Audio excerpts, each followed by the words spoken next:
got black clouds outside. It's cloudy outside, you should let me be your sunshine. It's cold out there, so it only take one time to smell it, touch it, taste it, feel it, smell it.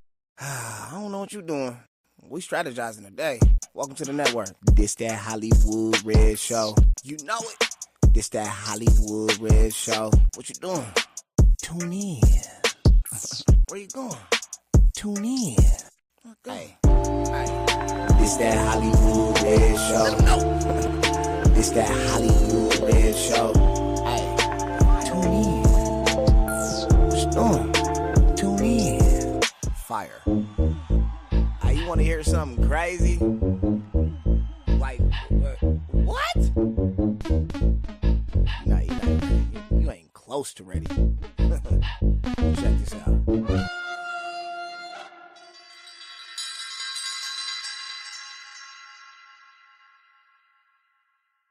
I don't know what you doing. We strategizing today.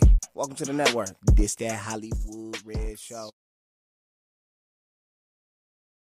You're tuned in to the one and only, the Strategized Network, TSN.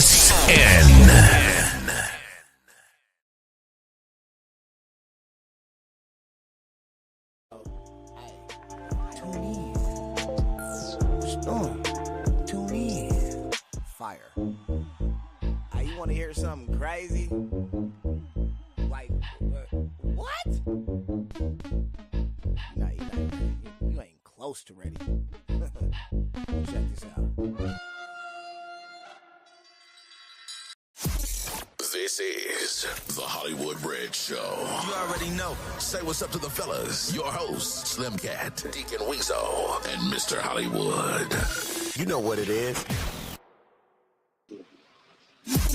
This is the Hollywood Red Show. You already know. Say what's up to the fellas. Your hosts, Slim Cat, Deacon Weezo.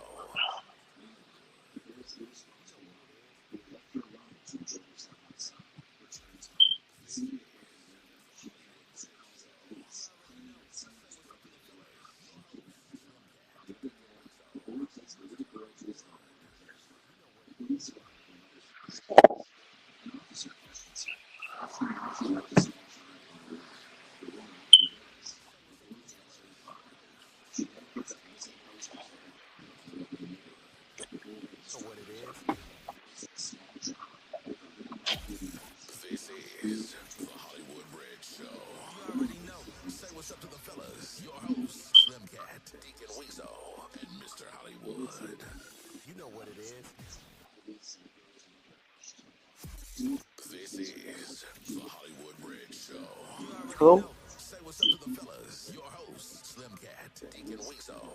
Hello? You know what it is. This is the Hollywood Red Show. You already know. Say what's up to the fellas. Your hosts, Slim Cat, Deacon Weezo, and Mr. Hollywood. You know what it is. This is the Hollywood Red Show. You already know. Say what's up to the fellas. Your hosts, Slim Cat, Deacon Weezo, and Mr. Hollywood. You know what it is. This is the Hollywood Red Show. You already know. Say what's up to the fellas. Your hosts, Slim Cat, Deacon Weezo, and Mr. Hollywood. You know what it is. This is the Hollywood Red Show. You already know. Say what's up to the fellas. Your hosts, Slim Cat, Deacon Weezo, and Mr. Hollywood. You know what it is. Weezo, what's on your mind this week, brother? How you doing? Man.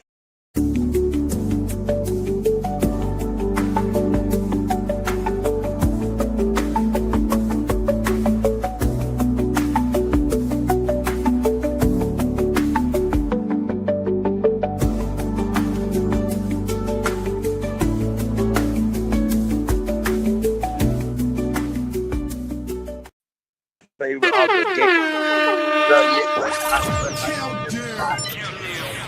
Man, he was from Lakeland though. He snap, but You're the hot seat with Deacon Weezo on the Hollywood Red Show.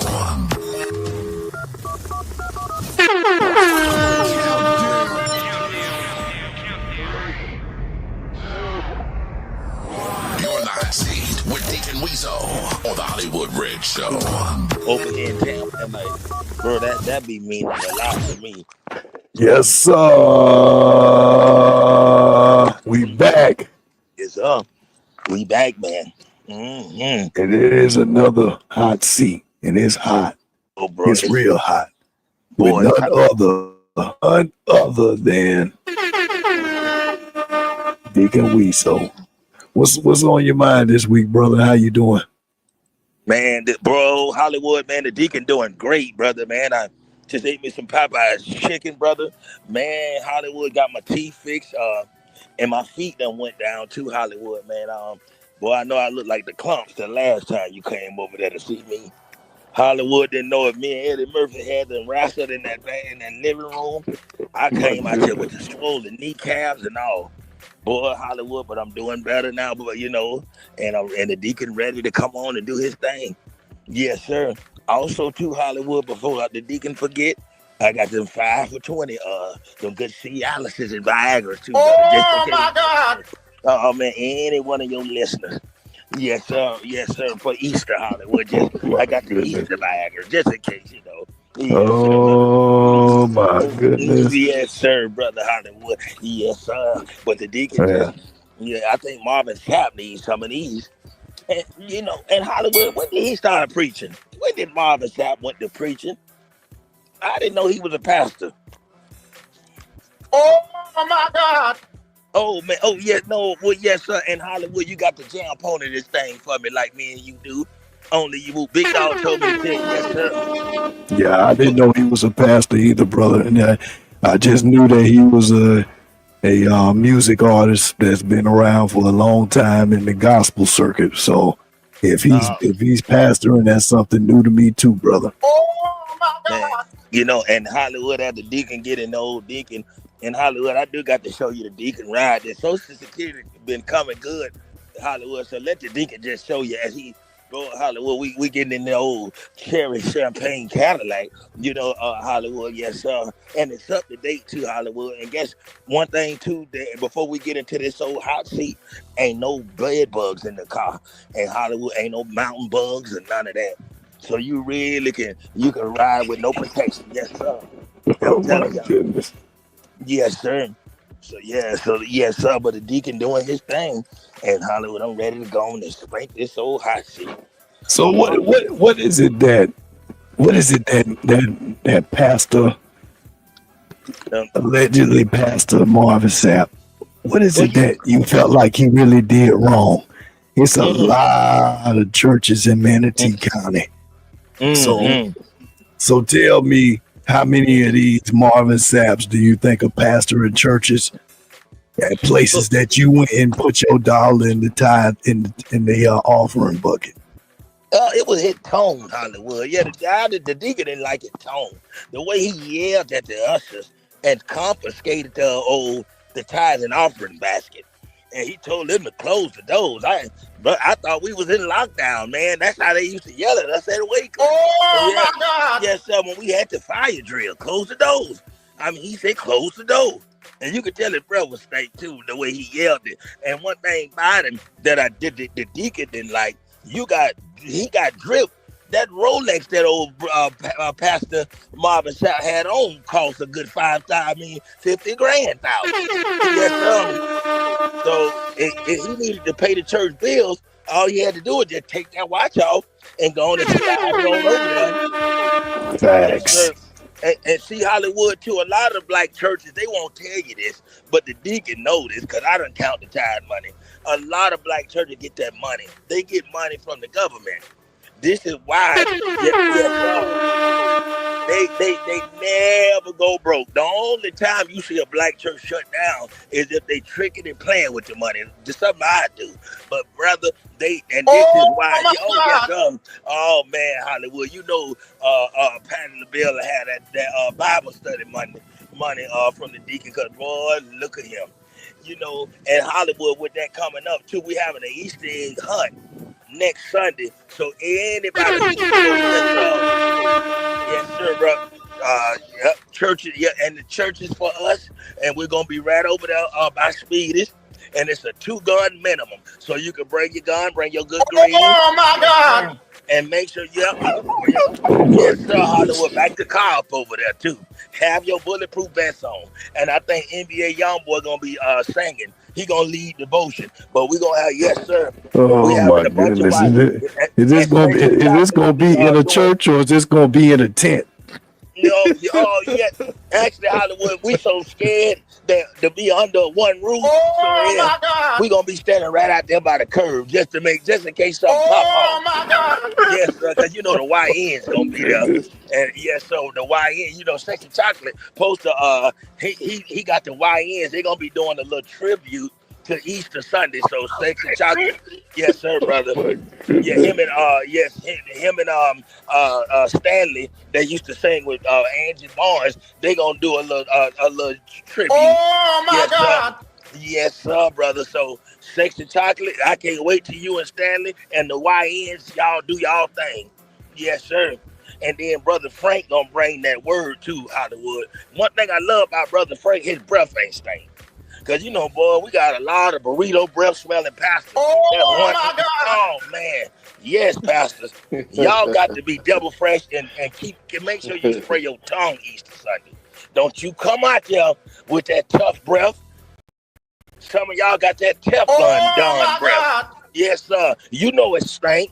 Y'all around here with that Aaron the plumber mouth. You need to make sure that you yes, sir, you get that mouth, put a plumber on your tongue. We got to get it together for breath. You're tuned in to the one and only, the Strategize Network. Yes, My goodness, yes, boy, sir. we got the sirens is on because it is on fire in here right now. Oh my goodness. Yes, sir. Keep going at them, Deke. Oh my goodness. Oh man, Hollywood, the deacon feel good tonight, brother. And the weather's feeling good out here, Hollywood. And speaking on feeling good, brother Marvin never could have paid it. Yes, sir, Marvin. Marvin, yes, sir, never could have paid it.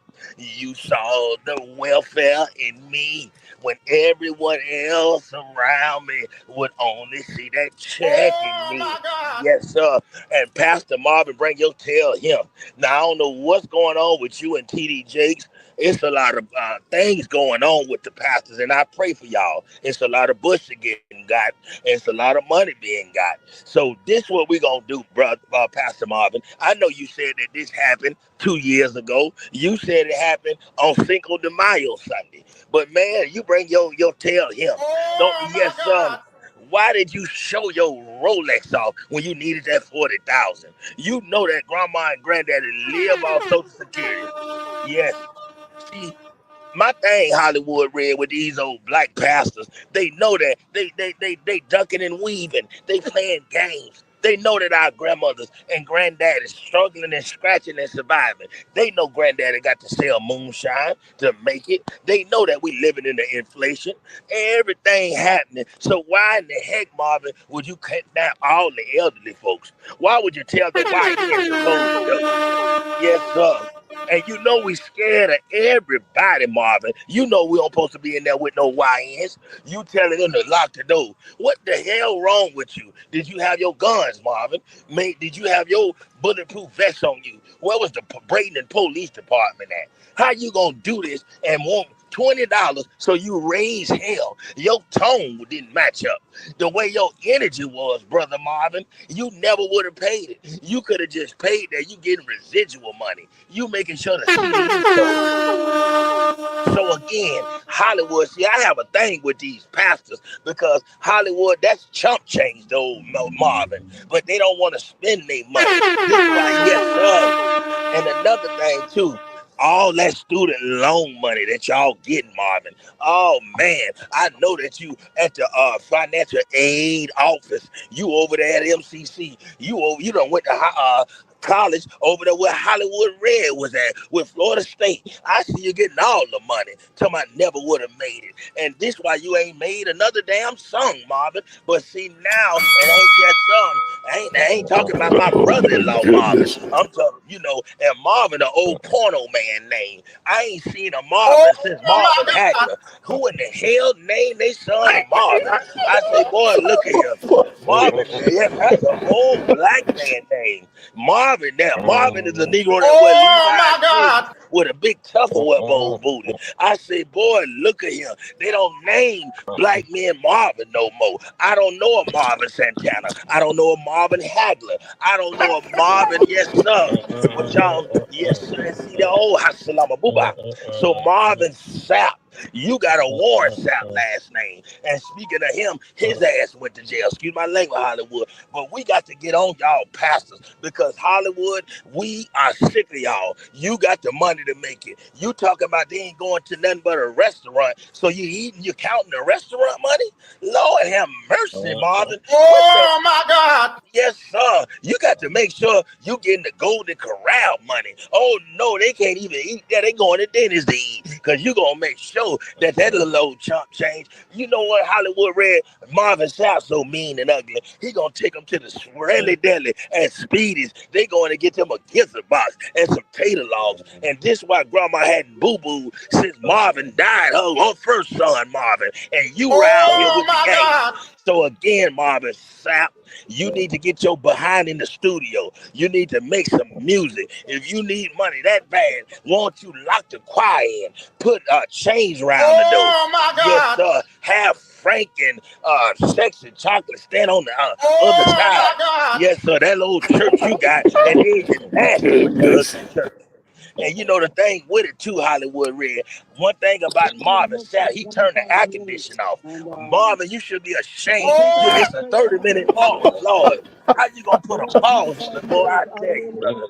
Oh God, man. So Marvin, you need to do better with your whole church. Let's do better with the tithes and offering. Don't you ever in your life when you getting financial aid money and everything. And I salute our oh my president. God. Yes, sir. Donald Trump shutting it all down because y'all have made so many mistakes with the money, Marvin. And I see you got your chest did. I see you got your boobs done too, Marvin. Oh my Yes, sir. God. Somebody said you got a big back, BBL back there. I tried to look at it, but Stanley knocked me out the way to peek at it. So I'm telling you, Oh my yes, God. sir.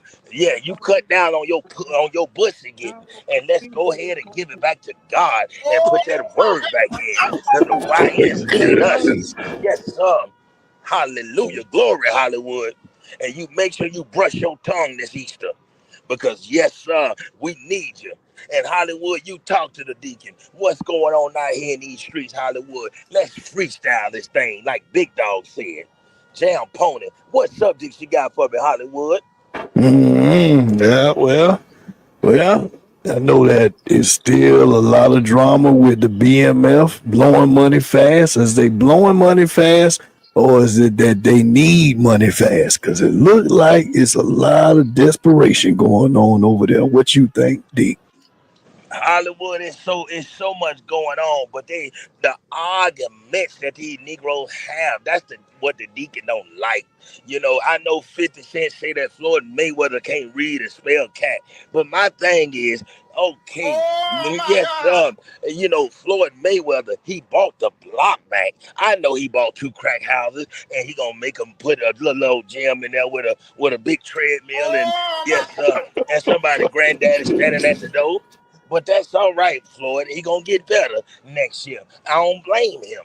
But we got to start just buying the block back. Just continue to do our thing. Our brother, yes, sir. Our brother, Kodak Black. I know Kodak been getting high as Kuda Kente, but boy, he bought the Oh my ugly back. God. Yes, sir. Kodak Black. I don't even know if he even high. He just looked. Maybe that's just his whole skit just to be old Chris Rock or crackhead, a New Jack City crackhead, and just call it. That might be the new style now. And then if you look at Kodak Black hand, Hollywood, he got the soda can hand. I said, this Negro holding the coffee Oh mug. my And God. I ain't even no My hot chocolate in the goodness. goddamn hand. I'm telling you, Hollywood, yes. So Hollywood, the devil really taking our chilling mind. This is why we got to stay on top of everything. And oh, Hollywood, what else happening in these evil streets out here? Mm. Well, Waka Flocka said Yes. that if he Mm. had a wife, that if the Wow. kids was about to die and they was all on the boat together, Mm. which one would you get first? You gonna Hollywood, save the wife or you gonna save the kids? you What would you do, Deke? I throw the kids over the wall. I like to still have sex, so and the Deacon Horn. I done missed 7 years out of my sex life. Oh So my yes, the goodness. kid will make more. Yes, sir. I know the Deacon got one of his testicles cut, but I go back there. I just got to throw they tail over that boat. Cause I'm horny. I wake up nasty in the morning. Yes, sir. Just we can't talk though, but boy, Hollywood, we do the missionary in the morning. So yes, sir. The kids getting their tail crossed there in the Atlantic Ocean. Hmm. Yes, they gonna be right out there with sexy chocolate. Yes, sir, brother. You ain't gonna save the Deacon Junior. If you had a No, junior, you gonna let him go too? Hollywood, even the dogs got to go because see the deacon, you know, yes, Oh my goodness. and you know I love my dogs and Hollywood, them big feet that I got to go because Hollywood, the deacon nature still like to rise, and I got to have that for some reason. I got to have that. So Hollywood, and it depends on who the woman is.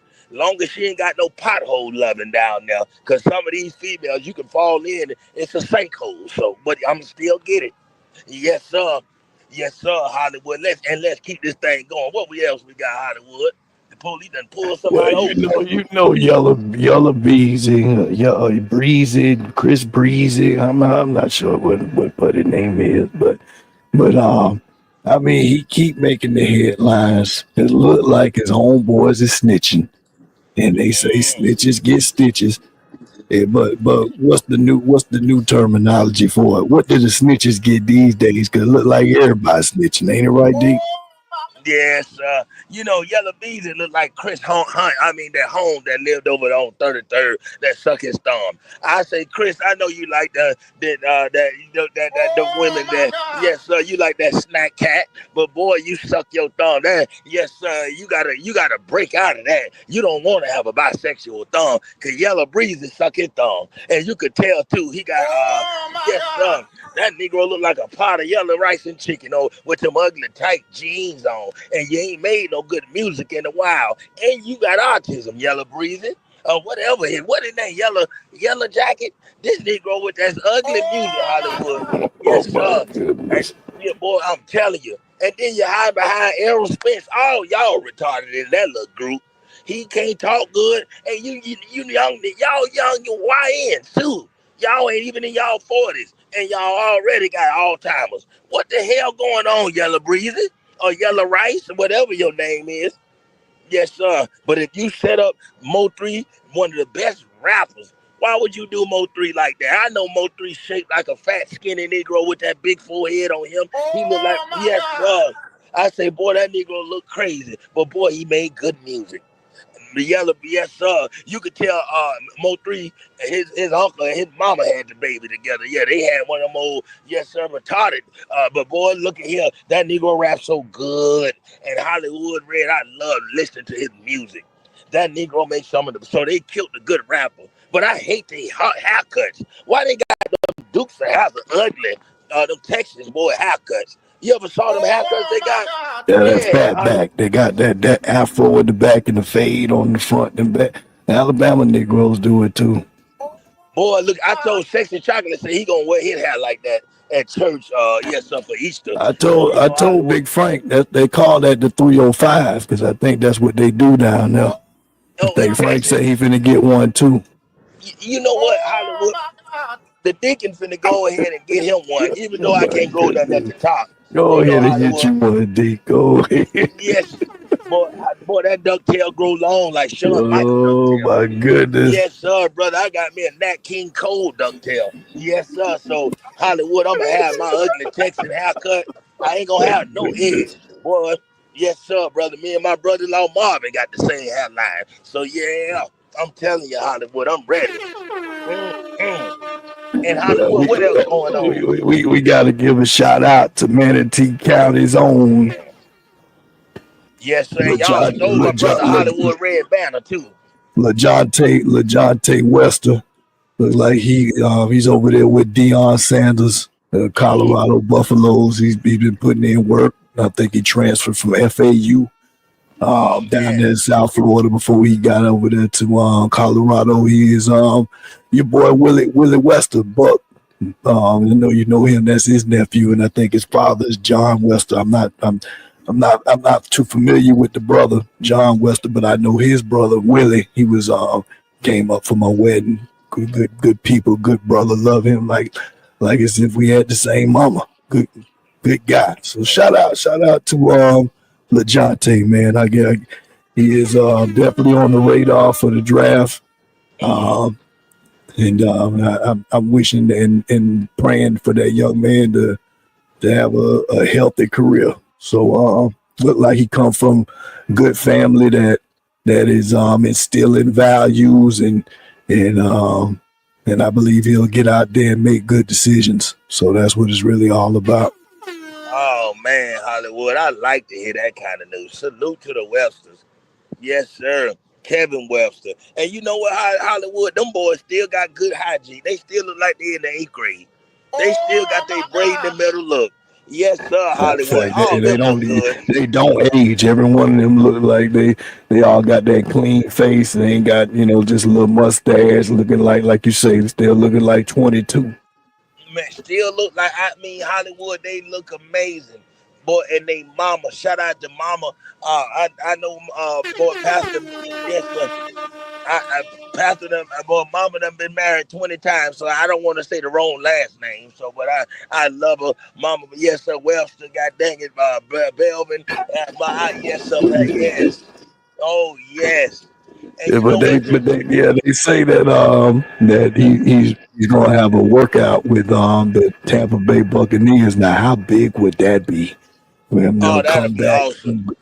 All the way back to Tampa and be a standout athlete right back at home?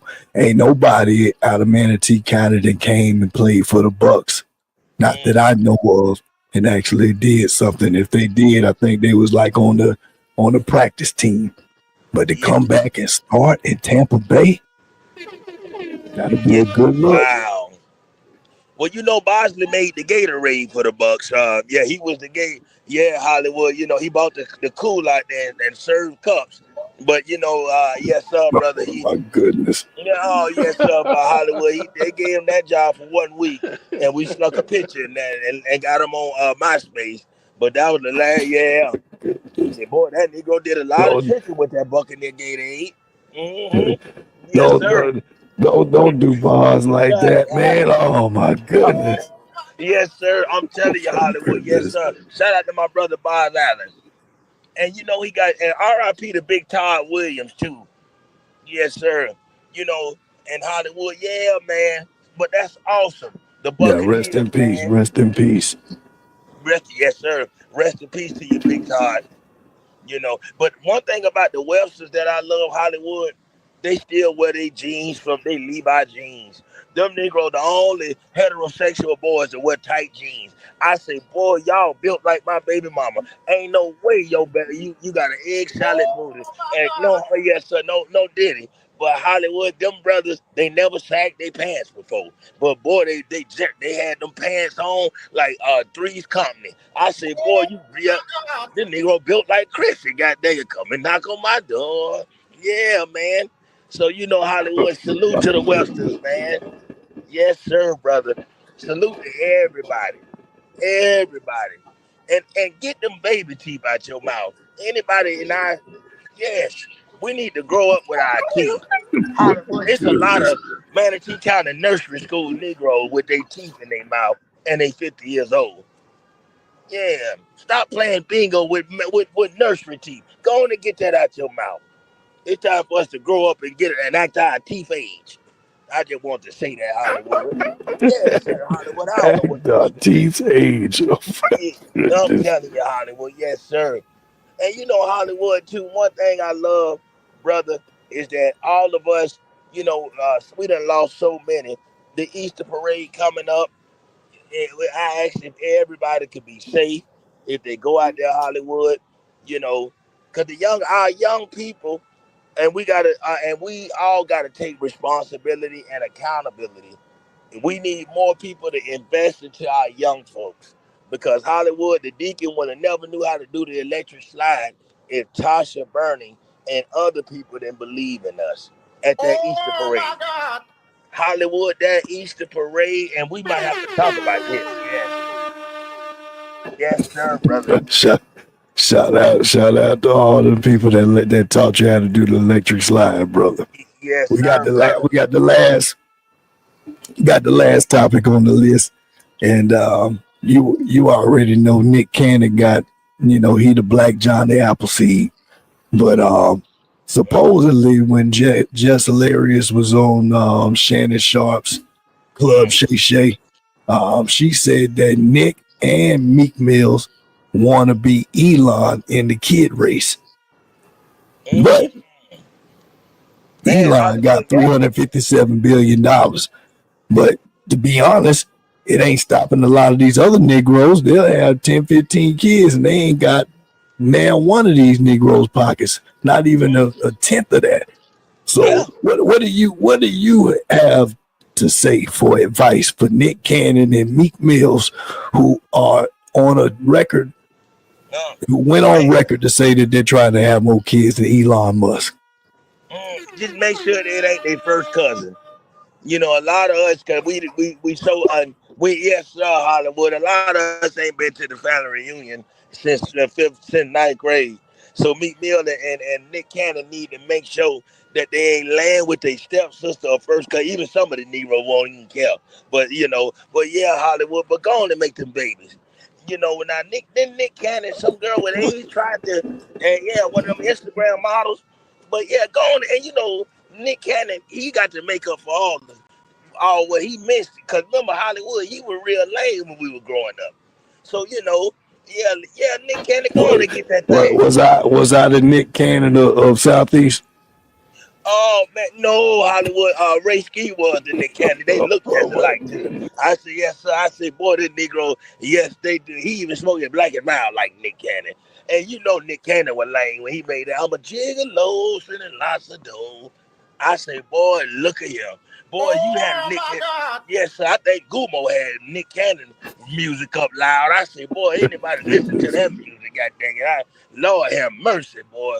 I don't know what's worse, Marvin Sapp Ushers or Nick Cannon rapping. So, yes, sir, man. I'm telling you, Hollywood. Lord have mercy. Man, And as we have heard again, it is hot yes, sir. And on the hot seat man, the hot again with our brother hey man. Deacon Weasel. And Hollywood, I love you, brother. And brother, we're gonna put on a good show tomorrow, and I'm gonna dig this big old book out my nose. And thank you, Oh Hollywood. my Yes, God. sir. And you get your rest, brother, and I love you. Love you back, brother. Yes, sir, Deacon brother. And Weasel. I'll be on time tomorrow.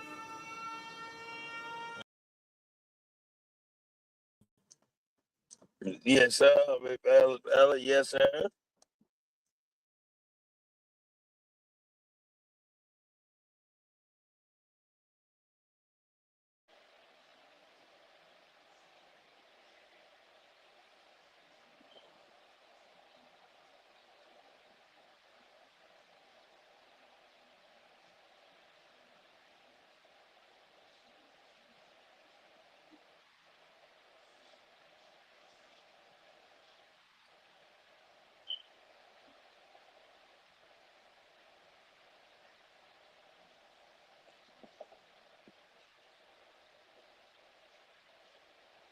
Oh,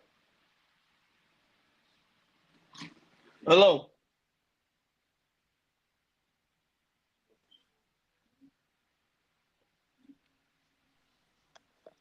My Yeah, I phone can might be hear you, broke. KT. I don't Oh, know. okay. I don't know what I happened thought. though. Oh, okay. I said, man, I thought my phone was broke. I said, man, I what's don't going know what on? happened. We building it as we fly tonight, I guess. Yeah, I don't know. That was a long hot seat, boy. I went to sleep. I had to stand up. Jesus. I don't know if Hollywood can hear us, man. He probably can't hear us. He said he tried. I don't know what he done did. He might have put one of my. That was a recording, right? Yeah, that was a recording. Yeah. He already told me. He already told me your cheat code. You sent him the billboard stuff.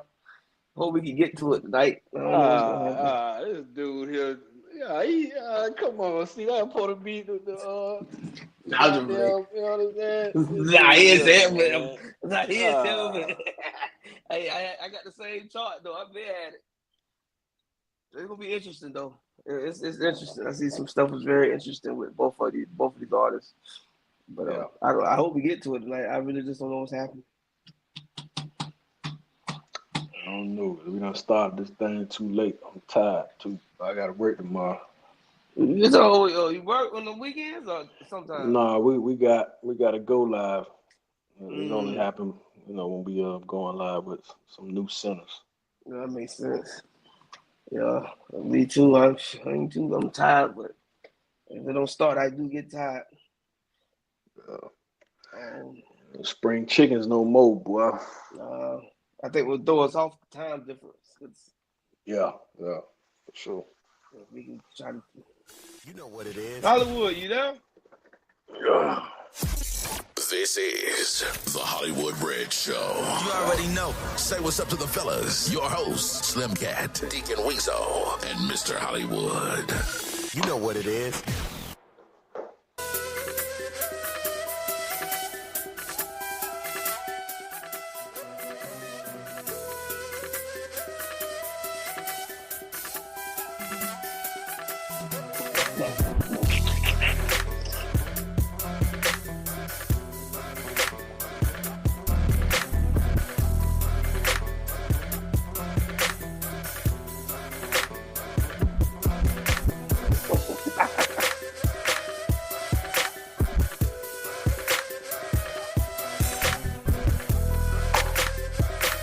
Yo.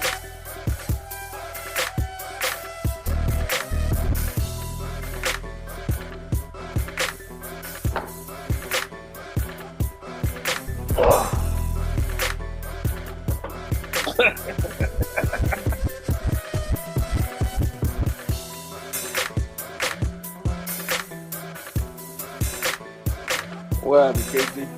Nah, I don't know what's going on. What's going on? You done dropped off.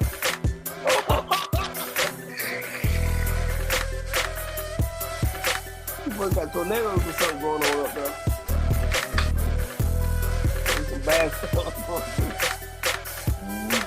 I'm giving about 10 more minutes to figure it out. So.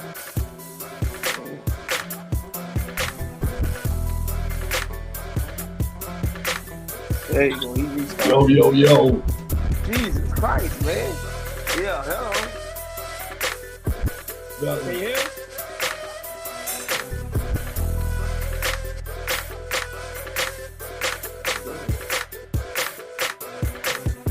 Mic check. Mic check.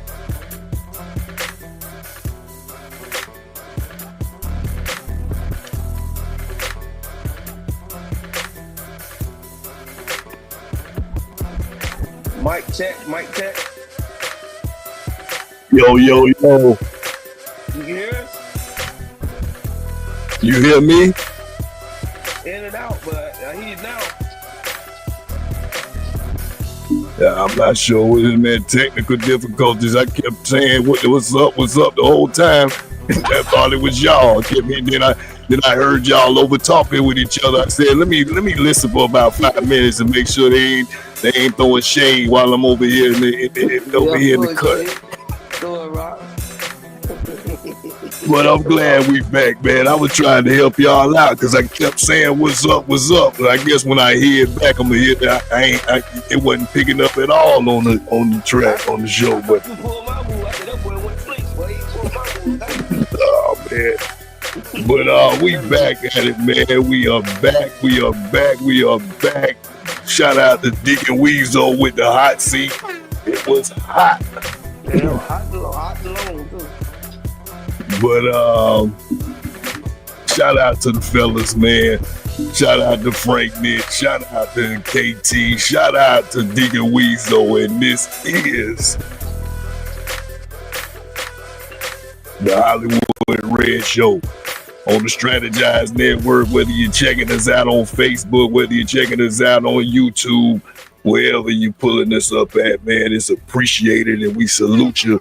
We about to get into the next portion of the show, and it's gonna be hot again. KT and Frank Nick, we gonna go with the Juvie versus Trick Daddy. Man, you took away my element of surprise, bro. What you talking about? You told me already. You told him what I was trying to do. No, he just talking about the chart. That's good sense, man. I need to know. I had the same chart. That ain't know what you need to know. I got the same chart. Nah, I'm doing my research. This is a versus. How the moderator gonna tell somebody else what the other person doing? Crazy. He said you sent him something. Do I want him to say something? I said, nah, bro. You already done let the cat out the bag. No, that's what he said. No, hey, I'm not sure. Let the cat out the bag. Ain't no cat in the bag, brother. That's exactly how I pitched it. Just how he said it. I told him I was trying to get everybody's stuff together, and I wanted to know whether or not y'all was tag teaming off of the same thing. I mean, come on, bro. It's nice time to take the gloves off. It's 400 degrees. Bare knuckle, whatever you want to do. It don't really matter because the facts is going to stand. And for everybody that's checking us out right now, we doing our own exclusive verses. Yeah, he won. A little bit different.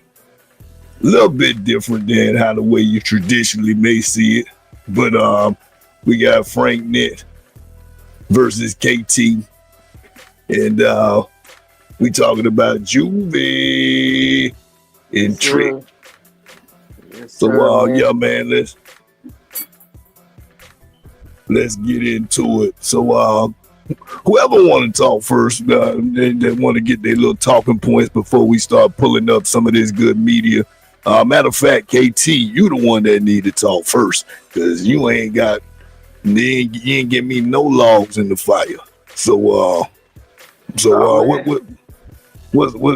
the verdict, my brother? What is the defense telling the judge in favor of Juvenile?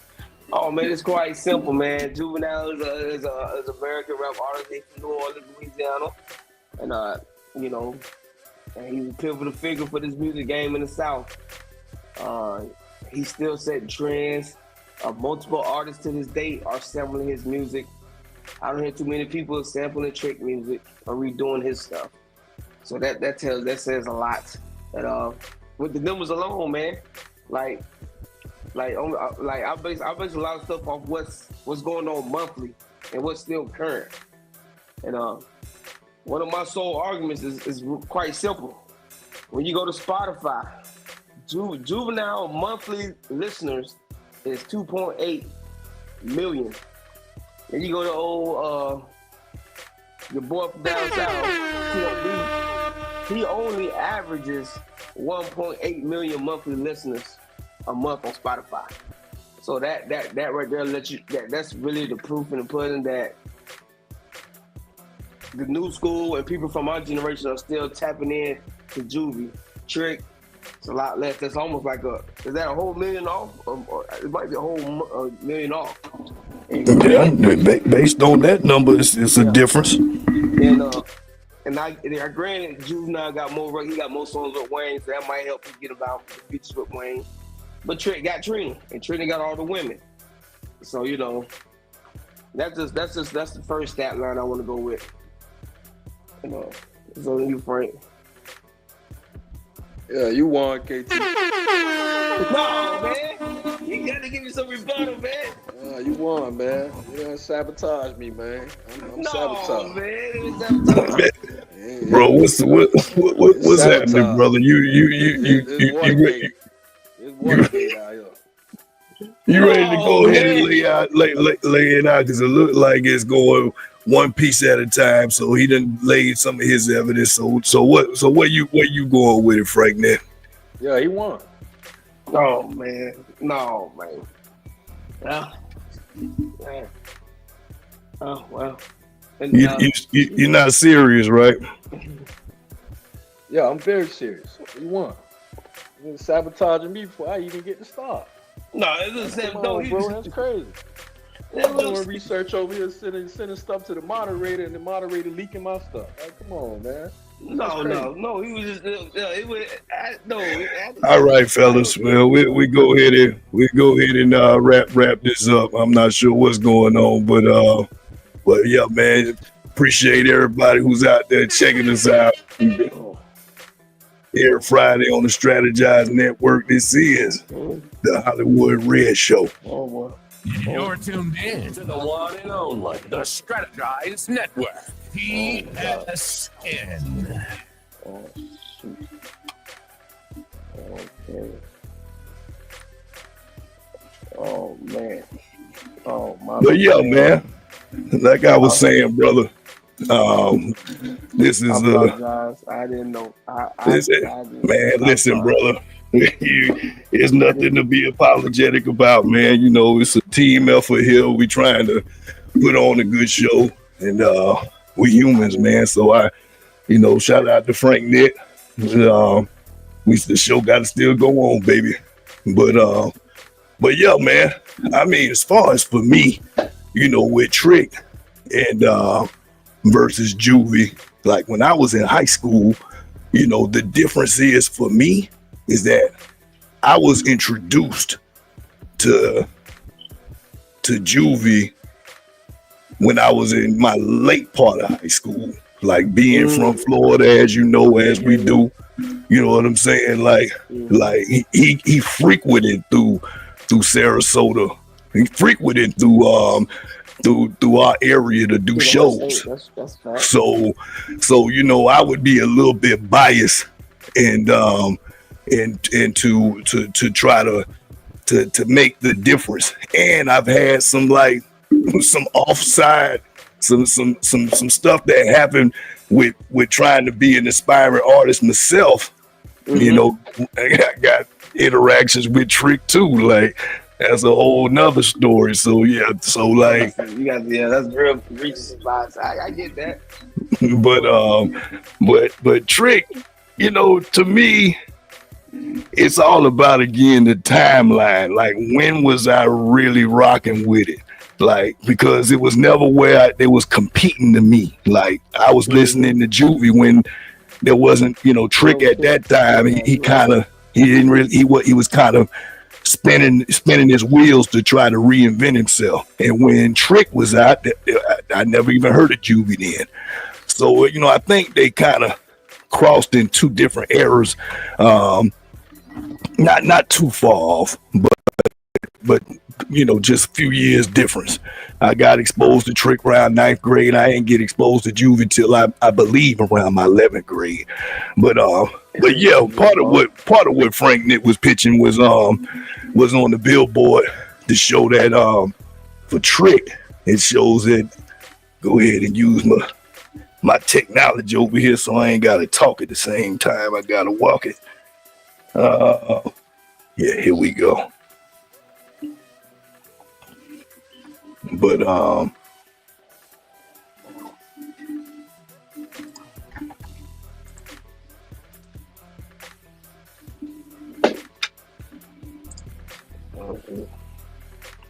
yeah, it's showing, I guess, on the Billboard with the top 10 hits.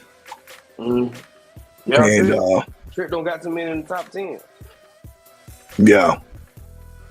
Yeah. But I mean, every one of them was definitely ones that I definitely had. So that would make it regional. These were definitely songs that I interacted with. Sugar with CeeLo, that he killed that hook. Let's Go is the highest ranked song, and it's not even and we can all agree that's not even close to one of his better songs. at all. Would you agree?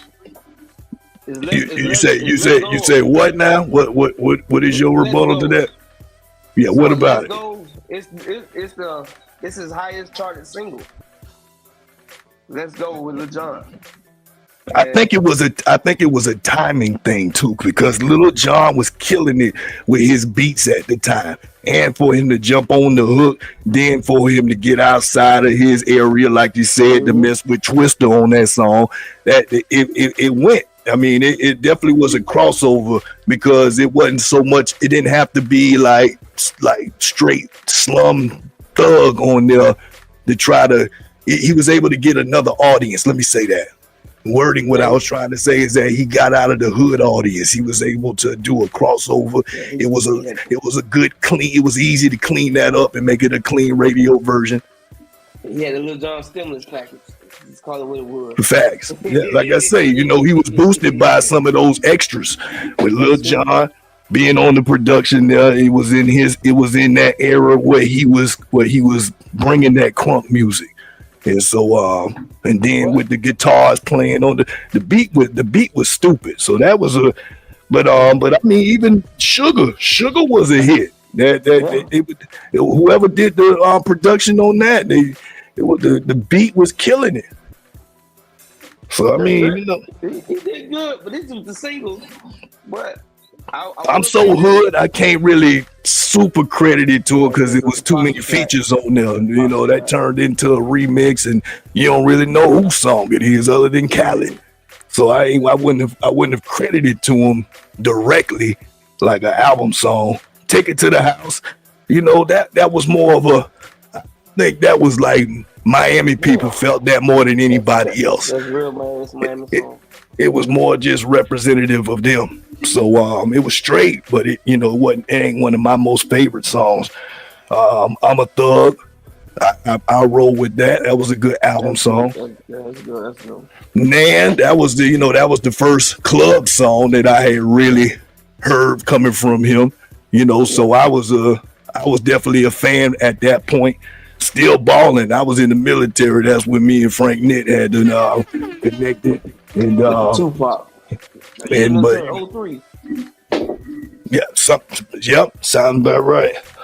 So yeah, that was but I guess because Pac was already deceased and then connected, I didn't truly give it the full weight of like a regular feature where hey, you met me, and when you kind of buy when you gotta buy the track, that's like dudes using Michael Jackson features. Like Justin Timberlake, he worked it out with his version, but to me, I think when it comes to rap versus R&B, when you buy a feature from somebody who's in the same genre as you, it just don't hit the same. You can't really take that credit. You feel what I'm saying? It's like somebody coming out with a Big Pun verse right now. It's like he didn't even know you. He didn't rock with you like that. So I think it gives some more clout, some more weight to rap when it's done in that fashion. What's happening? It sounds like I know it off the top of my head, but in the back of my head somewhere, but I can't think of the. Oh, boy, that went stupid too. That was stupid. Yin Yang just was. I was during that Yin Yang era too. They rocked that. You can't. You got the jingle in your head, and as soon as I heard you, I can remember it right now. Yeah, I mean, In the Wind. I didn't realize that Trick had multiple features with CeeLo. Yeah. I mean, that's two solid ones, and like that Sugar and In the Wind. Those was two solid ones.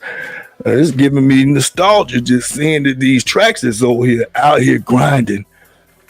That sounds familiar, but again, look at all the features on there. So I wouldn't really give him that. That's off the top of my head. Shut Up. That was a classic. That was definitely early Trick. Thug Holiday wasn't one of my favorites. I love that record. That's like one of my favorite songs. But I see where you're going with this. I mean, but it's the same way how you describe my fascination with Ross. It's like, I think he's a great artist, but I've also seen him evolve. So he didn't have that. I don't have that Superman complex, like as if he couldn't be humanized, like he just, there's nothing he does wrong. Cause I didn't like Ross when he first came out in the Trina feature on there. I think whatever that Will Smith movie. That Will Smith movie. Ice Cube. I think it was the Ice Cube. And the Greg Street soundtrack. Talk about left foot in the game now. No, something about to get down now. I don't know the words, but Ross, he wasn't even in his swag yet. It was no beard. He had like that Killer Mike beard. Like it was straight. It was like to the face. Had the tight basketball jersey. His swag was totally different. Even how the way he approached the track was different. But anyway, point of being is that I'm not, I don't have that type of I don't have that preference in this situation. But nonetheless, Trick is definitely, I mean, you from Florida too, so I think it's a little harder for you, but you taking on Juvie versus Trick, so that puts you in a very unique situation. But see, you're younger than me, so see, you really didn't feel, I mean, you was alive, but I don't think you could have appreciated Trick when he first came out. I don't know, unless you was already I was listening to Trick since Book of Thugs. Book Thugs, they came verse 47 with Shut Up and Figure You Can't Help It. Like I say, Trick is a legend, man. But I feel like I was like he got some impressive numbers, man, as far as his albums. His albums charted a lot better than Juvie albums. He got more top 10 albums. I think he has more albums altogether, don't he? Yeah, I was finna say Juvie got 1, 2, 3, 4, 5, 6, 7, 8. Juvie got 9. Trick got about and the difference is that I can name songs that span these records for Trick. I can't name them for Juvie. The 400 Degrees is the only one I know front to back. The rest of them is like songs that I remember, like Slow Motion for me with number one charted number one. With Soulja Slim, they're not memorable albums. Now then he tried to come out with Wacko and Skip, and all that stuff was just underground. It didn't really. I ain't even know the Young Buck situation until well after. So, Juvie to me, he just was more relevant in a fashion of a collaborative because of having the strength and the muscle of Cash Money behind him with a bunch of go-getters. Trick, he was up under that's what I was getting ready to say. He was up under the Slip and Slide imprint, but who else was there other than him? Trina. Now, don't get me, I don't want to discount her, but it implies. But see, those people can't. I mean, Trina was there from the get. But Plies, that was quite a few years after Trick came out. So to me it didn't really fully benefit him in the same nature. Again, for Juvie, it's the Hot Boys, they touring. There was no collaborative that reinvented the lineup on Slip and Slide for Trick to really benefit from. I mean, yeah, he could connect with Luke, but Uncle Luke by that time, his music was over with. All he was just more of a consultant, helping people connect, like a DJ Khaled type. Well, I feel what you're saying, but on the executive type, you think Don't Riders is better than UTP? That's That's how I look at it too. Because I that's feel a like his close group one. sounds That's a a little good bit better. question. I think he But did better with his group than what Trick was doing with Don't Rap. I would agree. I enjoyed more songs. I enjoyed more songs, even though they were underground. I enjoyed more songs from with Juvie, with Wacko, with Skip. Than I did with Deuce Poppy and the other guys that was up on the Trick. And they just kind of were space fillers for me. They wasn't bad. It just wasn't. I wasn't looking out for their album. They didn't really bring nothing. They just was filling space so that Trick could take a breath. That's what it seemed like to me. Trina was the only one but that's obvious. She's a legend. She's a Florida legend. So that works. But that's what I was taking into my consideration with this thing. I'm like Trick, like I say, Trick is national treasure. He's national treasure. I'm from the state of Florida, born and raised all my years. But it's something about that Juvie, man. When you see Juvie now, he looking healthy. He out and about. He doing what he doing. He still rap like he rapping when he was in the 98. He got good breath control. So he took good care of himself. I mean, he's a drinker, but I just think he gives a better performance. But, thing is, that 400 degrees topple a lot of Trick Daddy stuff alone by itself, that 400 degrees album. And most of the Juvie listeners coming from that one album, 400 Degrees. That's a fact. Nobody took it exactly. Or Project English. Exactly. 400 Degrees was so good. That made him a legend. That made him a legend right there. That was a classic. That's one of the classics of all time in hip hop, especially down south. That's that may be top 3 album all time in the South. If not you said the top 3 of all time albums. Yeah, 400 Degrees might be a top 3. If not, it might be the number 1 album that come out the South. And you changed it. Cooked like crack. But see, you changed it up though. You specified it and said, well, coming out of the South. Is it out of the South or is it universal? Is it any? You could throw anything up against it for the top 3. No, Tupac got all Tupac albums in the top 3, so I can't. Biased because of Pop. But if I remove Tupac from it, I got 400. It's either Get Rich or Die Trying to 400 Degrees, top for that number 1.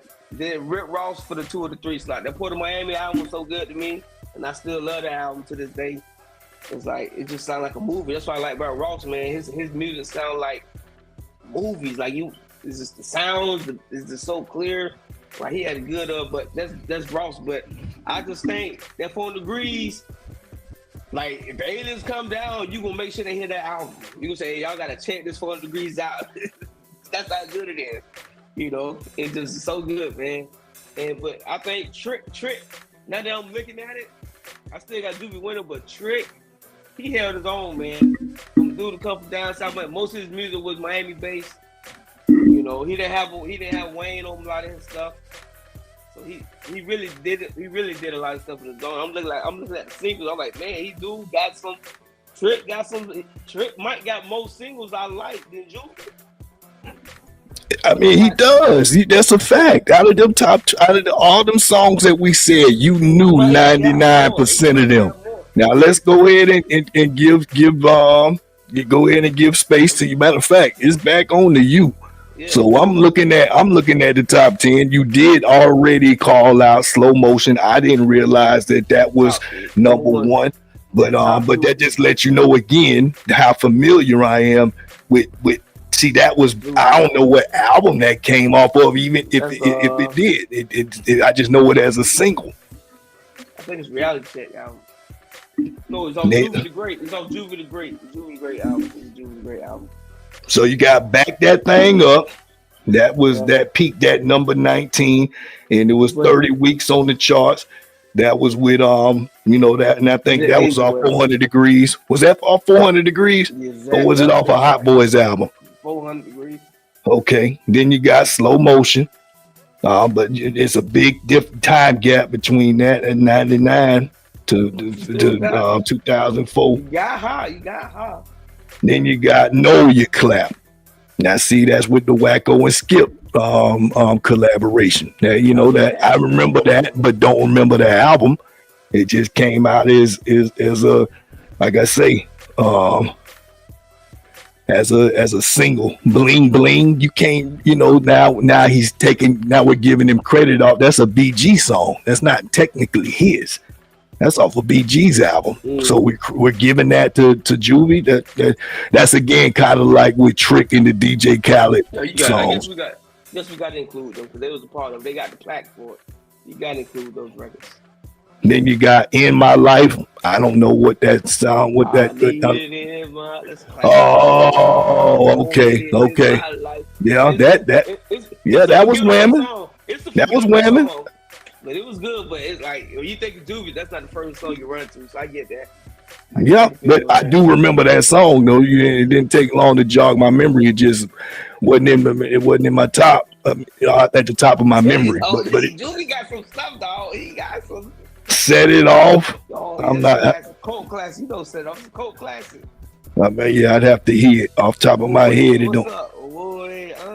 Woody, they set it off in his mother. What's up? Oh yeah. See the beat would jog my memory as soon as the beat started to go. Then yeah. Remember we took the Yellow Boy beat, the UNLV beat, we did it. Got you. Yep. From a Mama. Yeah, I remember that. The block is hot, but see that's a Wayne track. You know that ain't high. Okay, yeah, that's all 400 degrees that went in. You understand? That's in 2000. I don't know what album that was on. That's G Code. You know you understand. Okay, well G Code album went in. I came front. G Code was a classic. See, that's a fact. That's a fact. I forgot all about that. But that's it though. That's all they show. All they got. But we still, we keep it off his solo stuff. But if you add in that Hot Boy album, but again, there's 11 songs. There's 11 songs for him, and then you got 12 songs for Trick. That's what Billboard's showing. So if we're doing it by metrics, then Trick wins by the math. Yeah, I did the math. Oh, in that perspective. Now, what's your other point that you're trying to support for Juvie? Well, actually, Juvie dropped the album. Juvie 400 Degrees came out before Trick Daddy first album. Believe it or not. 400 Degrees came out in '98. Thug.com came out in 1999. Yeah, but does anybody know anything on that record though? On the Thug.com? No, I'm talking. Of course, everybody knows Thug.com. I'm talking about for Juvie. Yeah, Juvenile. His first chart album was 400 Degrees in '98. Yeah, well, maybe I must have misheard you. What was you saying?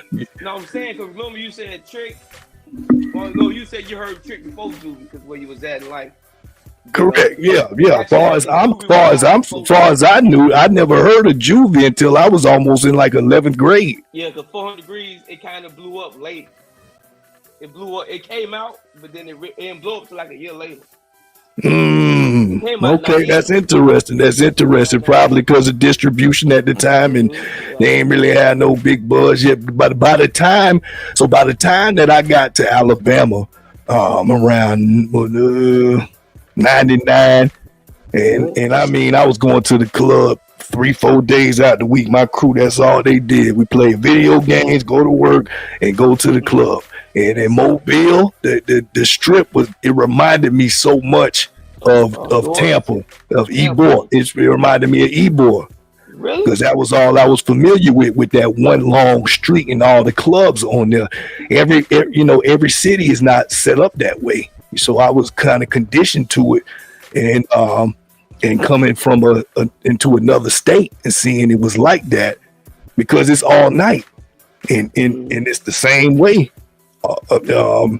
in Mobile. So anyway, I mean, every club, that's all they was playing. Hot Boy. I got it was playing so much I got sick of hearing it. But I was like, man, I gotta hear something else because it was more of a vibe. It didn't really benefit me with the lyrics. And that was why I guess where I was getting kind of tired. I'm telling you, for me personally, at the time, it just, I was just more of it was in a club, and it was because I wasn't raised in the project, so all this project chick and all the hood rat, that it didn't cater to me. It just was something just to vibe into in the club, but nothing I was really pulling from. So I guess that's why I got tired of hearing it every time. But it was appropriate in the club though, and I was like I said, I was vibing with it. But it seemed like, but the frequency of how much I was in the club at that time may have also been part of the problem. Because even when I was at Southeast, we was going to the club, but I wasn't going 3-4 times a week. Yeah, that's a big difference. I get there on Saturday or something like that, maybe Friday night, because Tampa and Bradenton is a good little ways away. But yeah, crazy. They both dropped their last album in 2009. Well, their last album that ever charted was in 2009. They probably had other projects after that, but 2009 was the last time they ever had a new album charted. And they both went good for either artist. It's one thing with rap, man. I feel like with rap artists, they don't get better with time. Their albums, I'm lying. I think after their third album, the music just ain't. Sometimes it just get, you know what I'm saying? Like for me, after the Carter 3, Wayne went downhill. For me personally, Carter 4 wasn't the best to me. Carter 5 was terrible to me. But that Birdman setting him up with that 5 year he couldn't release the album, it really hurt Wayne's career. Facts. Because by the time that he put out that Carter album that was on the shelf for so long, I didn't even listen to it, bro. That's the sad thing, because I heard the reviews before I even got a chance to crack it open, and it was just like, I'm a Wayne fan, but I think Wayne's first calling at this stage is he's the king of features. Like there's only 3 dudes that really have wore that crown. That's him, Ludacris, and Jadakiss. To me, they're the feature kings. Anybody's track they jump on, it be better than they own. You don't want to put Future in though? I'm talking about, but see, that's a different time frame though. If you're looking at all these features, I'm saying Jadakiss, these guys, this is before the Future era. So that's what I'm saying. They led the way. Everybody who's picking it up now, that's a little different. But to me, you gotta anybody who's on there, that's if they make a Mount Rushmore, those names heads got to be added for that era for sure. So when I hear Wayne, that's where I think he shines the most. I think he shines as a feature. I'm not looking out for an album at this stage. So but yeah, man, that's a tough one. I'm gonna stick with Juvie though. I like your arguments, but man, that 400 Degrees changed my life, and I was a kid and it changed my life. I bought it at the Miller's Market. The bootleg version with the cutout picture thing. I bought it for $5. I listened to that CD every day for 2 years straight. That was my buy with 400 Degrees. So, I love the Trick too, but I'm riding with Juvie, man. It's gonna be. I'm gonna do a 1 album. I like that. I like G. His first 3 albums is best, and then after that, it is what it is. So let's use some metrics now. So as far as the singles, who has more singles that you really resonate with? Be real now. All right, I got it. See, I'm gonna say as far as. Talking about the singles with charter or the singles in general? I'm talking about singles that out of all them ones we named on them lists for the Billboard, how many of them did you have some interaction with? I got a Joe in the win for sure. Thug Holiday, I'm gonna take it to the house. I'll say I got 5 a Trick, And when it comes to Juvie, I love Juvie. I got. Bro, it's more than 5. You tripping because everyone I named on Trick, you said yeah. No, I'm just telling you, I don't care for Let's Go. It's too commercial for me. All right, that's that. Okay, Then, Sugar. Shut Up. I don't like Shut Up, cheesy. Take It to the House is cheesy to me. I like What's Happening. I don't care if I'm So Hood. I don't care for the Sugar Song record either. Okay, all right. I like Thug Holiday, In the Wind, I'm a Thug, Man, and Still Ballin', Tupac. But he got some other records they don't got where they make it. I love. You know, I like that record he got with Mystical, Trying to Stop the Smoking. I love that record. And I don't even smoke. I just like that record. Mystical killed that thing. But and with Juvie, I like 5 of them. But I like a lot of Trick that the B cuts. He talk that talk. You know what I mean? No, you mean the ones that ain't the radio singles you talking about? The Florida classics. Yeah, facts. That's what the Trick out. I don't like the commercial Trick music. I like the when he talk that talk. You know what I'm saying? So then let's revisit that same question again. How many of Trick songs in total out of his whole discography rate on your radar? He got I like, man. Thug Holiday. How close? How close is the comparison to that and versus Juvie? Come on now. Let's just ballpark it. 5, 10, 15. 15. Let's say 15. Yes or no? Or 15. Yes or that's that or more. Okay. Trick, you said Trick is more than 15, right? Yeah. Okay. All right. Juvie. Like more than 15? How many songs on that 400 Degrees album? That's what I like them all. Yeah, that's a remix. I would say 13 off the Juvenile track. But that's just one album. That's because that's what I like. Trick, his stuff spread out through all his albums. But you know, I gotta stand on business. I gotta stay on the Juvie, man. You know what I'm saying? I can't. You make some like personally, like if I had to go to prison rest my life, they say, do I want to take Juvie music discography or Trick? I'll probably tell him give me the Trick discography. And he just got all Juvie gonna give really is 400 Degrees, and that ain't gonna be enough to get me through my prison sentence. I can listen to Thug Holiday album, Thugs Hwrs, books, Thug.com. I can rotate them and enjoy my time in prison. I know that's a terrible thing. $1 that's all you think. If I had to do a road trip with one of these guys' music, it'd probably be Trick. But if I was to do business with any one of these artists, I'll book Juvie for a show. I just think he's more responsible. You know what I'm saying? And I just think the 400 Degrees. If I'm in Alabama, I think Juvie will go off in Alabama better than Trick. If I'm in Mississippi, I think Juvie will go off better than Trick. I think Trick really is South Georgia and Florida and South Carolina and the Carolinas. But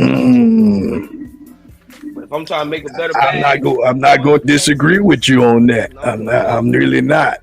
But let's put it this way: at the height of Miami lifestyle, when he was the resurgence of Miami, he was able to visit those same places. If he could go up to New York.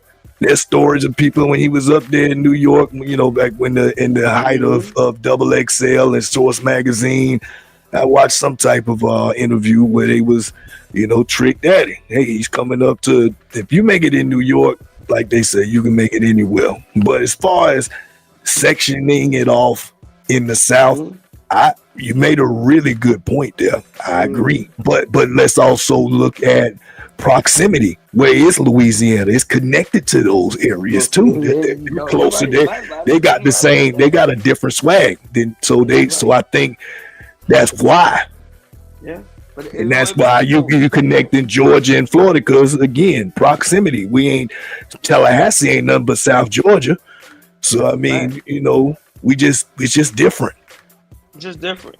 And like I always do this. I always do things like it sounds crazy. If I was to book a show in Colorado and I had Juvie came the same night and Trick came the same night, I think Juvie would do more numbers than Trick in that place.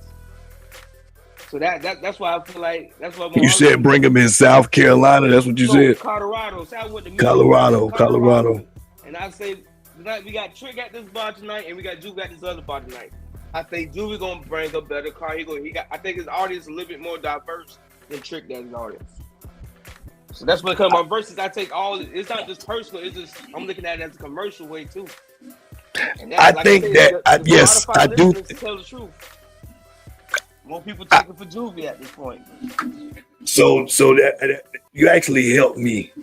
That's these will be the three grading blocks on this.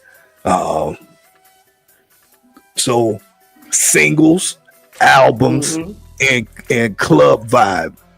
Which one? So singles, I'm gonna have to say Trick for me. He's got more singles that resonate with me.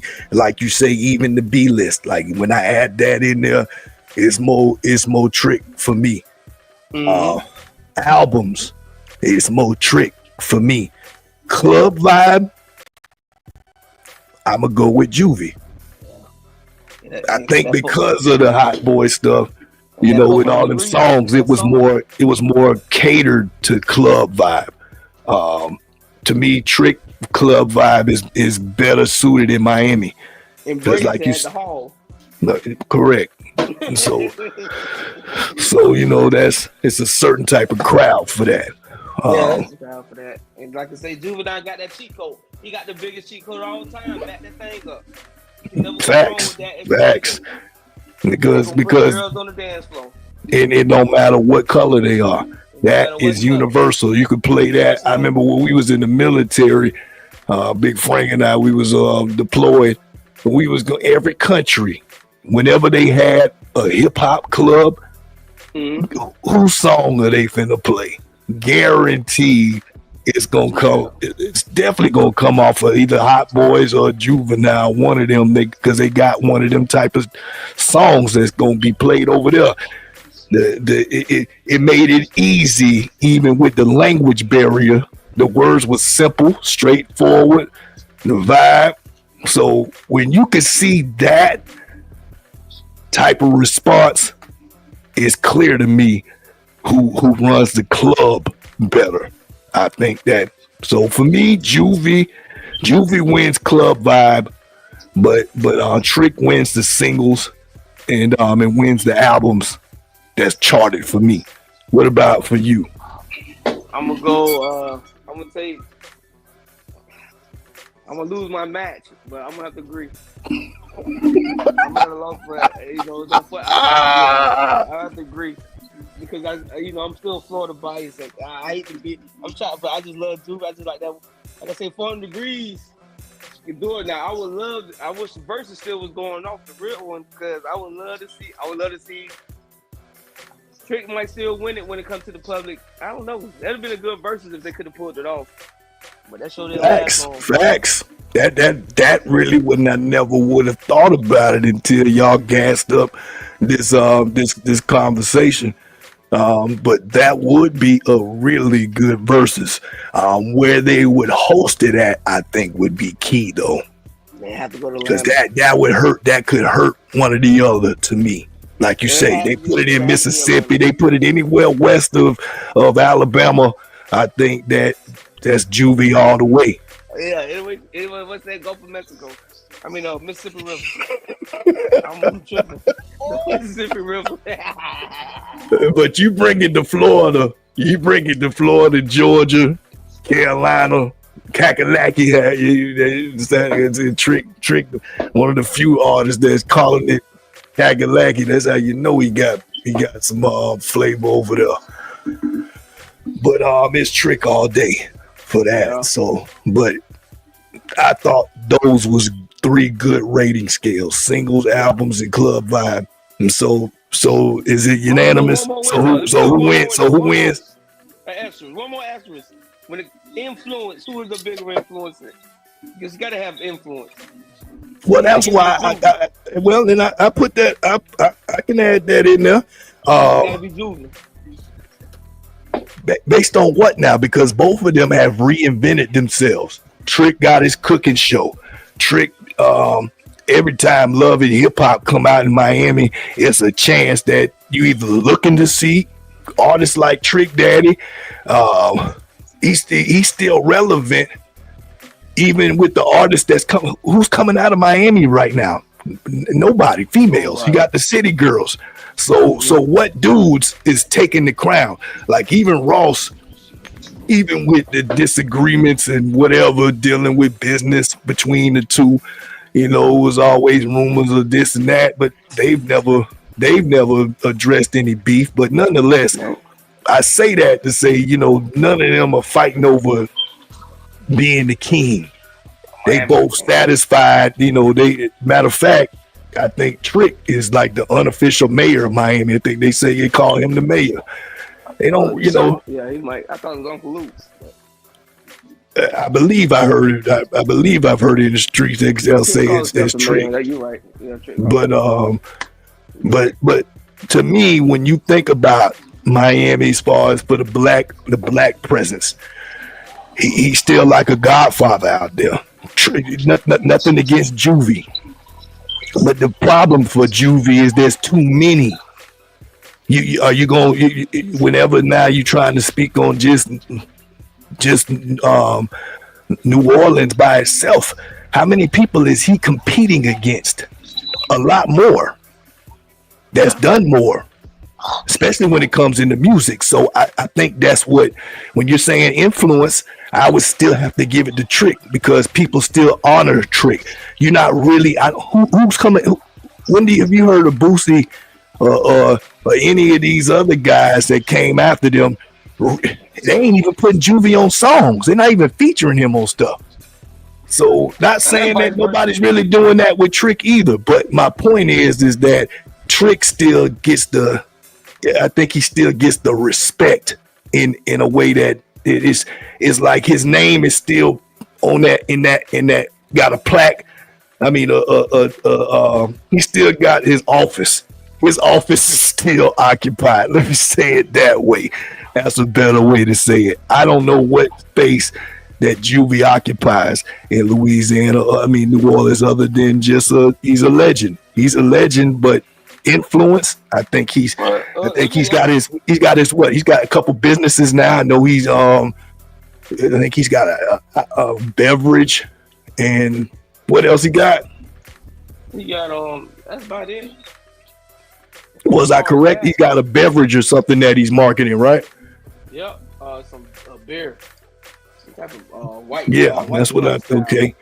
So I think they're both on the same scale as far as being an entrepreneur. They have reinvented themselves to not just be dependent on rap. Just like it's matter of fact, it's like all the South guys is going to the kitchen. Like Bun B got a burger truck or something like that.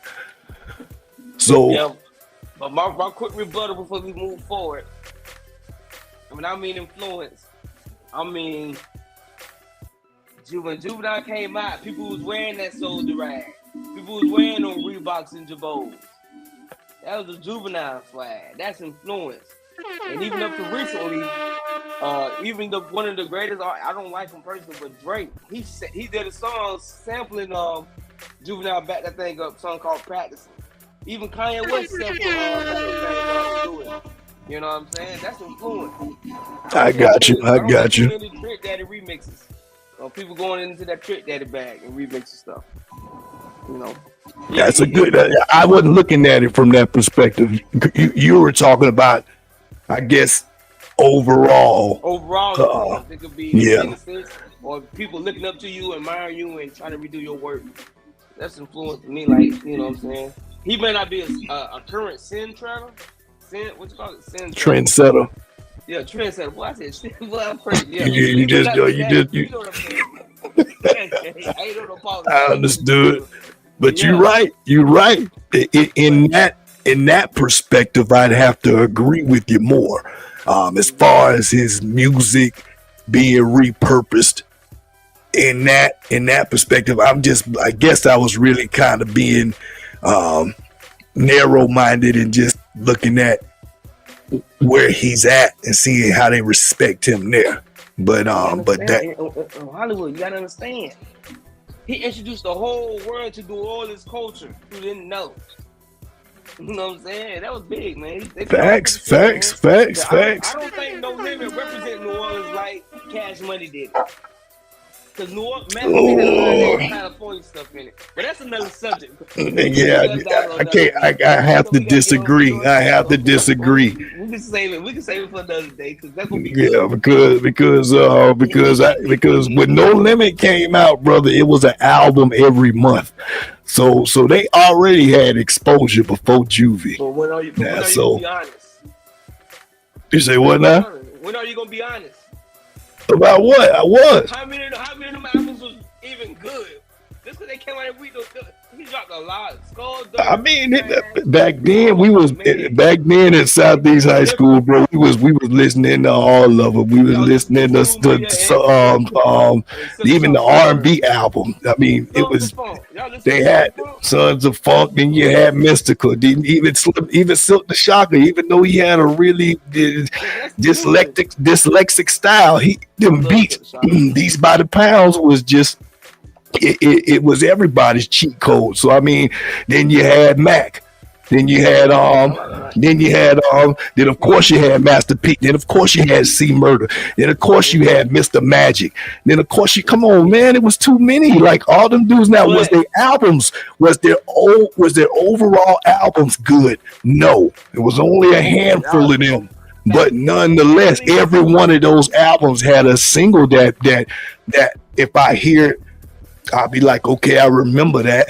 And it was enough for us to check it out because they were smart about recycling the whole crew.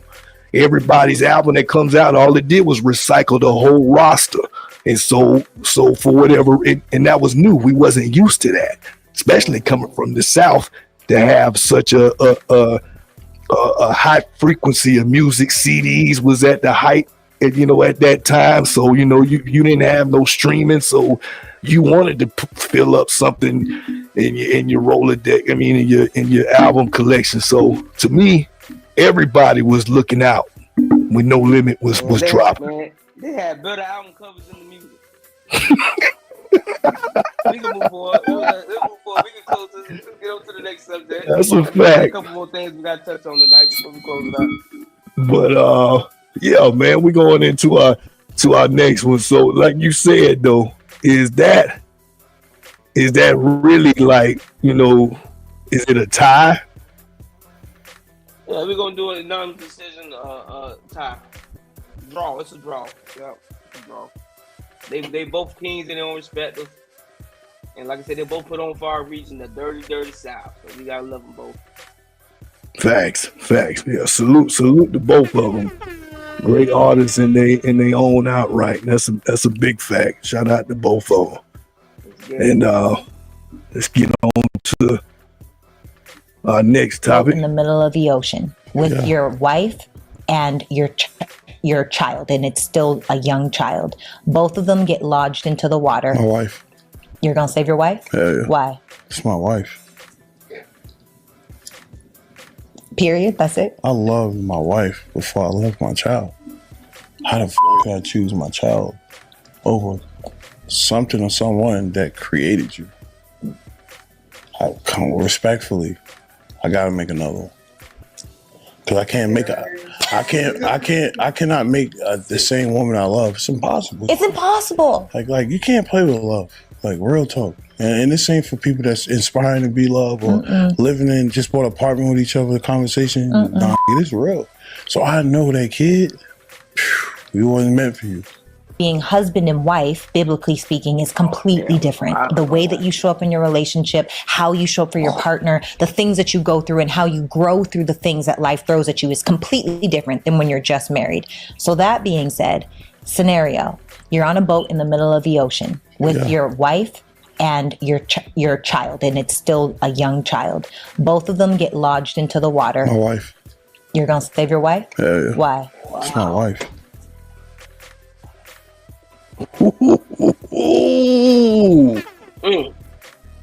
That's a tough one, brother. That is a tough one. So it's you officially married. Well, I'm sure hoping your lady ain't listening to this then, cause you gonna be in trouble. So yeah, man, it's a tough question though. This either answer is really, you know, if you got love, you know, it's a tough one. So so yeah, what would you do? And like I said, when it comes to me, I personally, like I said, you know, this is a real tricky question. It depends on where y'all at in life too, and where the relationship right downhill, she gotta go. But we doing, I can go ahead and she get out the way. I can start go ahead and move forward with the kids. You know what I mean? She gotta get some insurance, so they get some money until they're 18 years old. Because oh my goodness! So it's conditions on there. So it's conditional. But what if everything is all good? What if this is y'all in still honeymoon mode and you want to baby? We all just gotta go. We just gotta go together. It's so hard, man. Because you say your wife and then it don't work out, and then 5 years later she divorces you. You lost your kids. It's like crazy. It's like it's really like, you know. And if your wife already got some conditions, and you know she might not be alone, you might have to say the kid. But if everything is 100% and she's never gonna leave you, I would think she would want you to take care to say the kids first. Yeah. I think that would be the plight of any parent. I want my wife to say the kids before me. You just see that's one of my talking points. I'm in the same boat with you. Cause I'm 38. I live longer than a lot of people I went to school with. So, you know. Kids still babies and they still got a future. So, but that's just my opinion. I'm with you. I would say, don't worry about me getting the kids out that water. It is what it is. Yeah. Well, so the conditions is that in order for you to say to even sacrifice yourself for her, everything needs to be good. But nonetheless, your overall goal is to protect and sacrifice yourself for the welfare of your loved ones in that situation. Correct?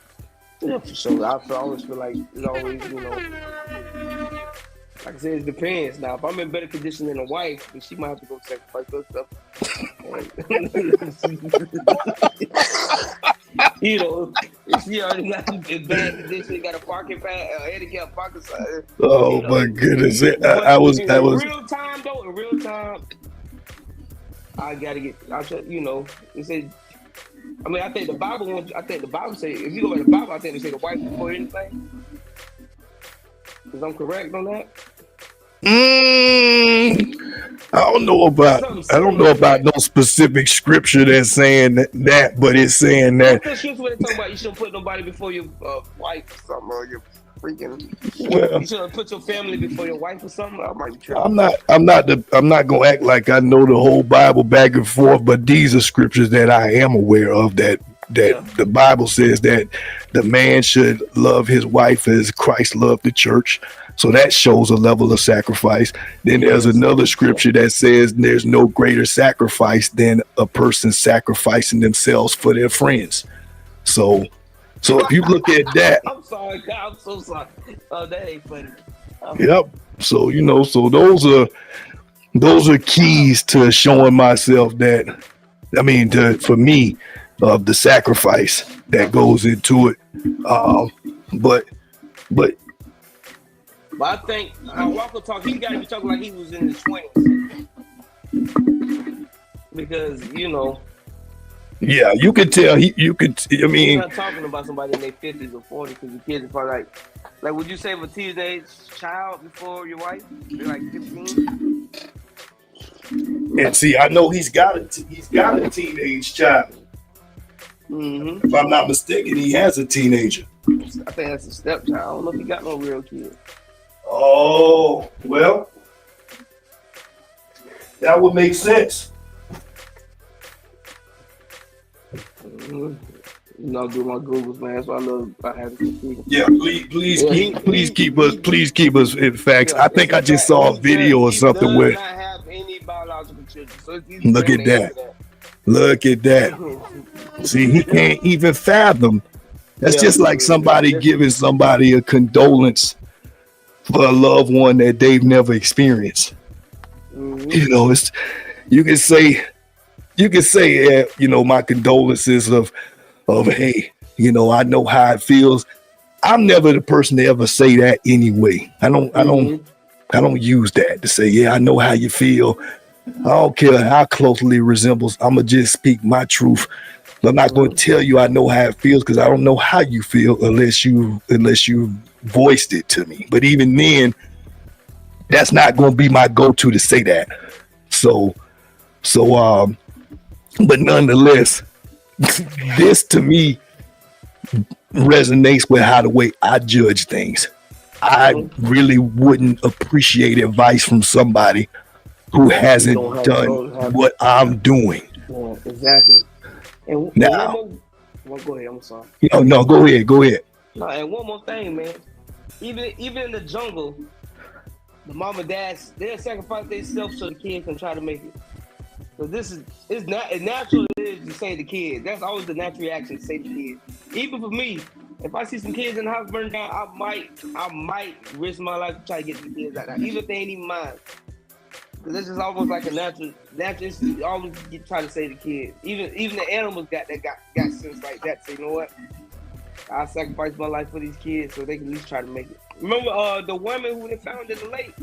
Her son fell in the water and she jumped in the water. She didn't know how to swim, jumped in the water, tried to save the son, and they both didn't make it. I'm not familiar with that situation. I don't know, but I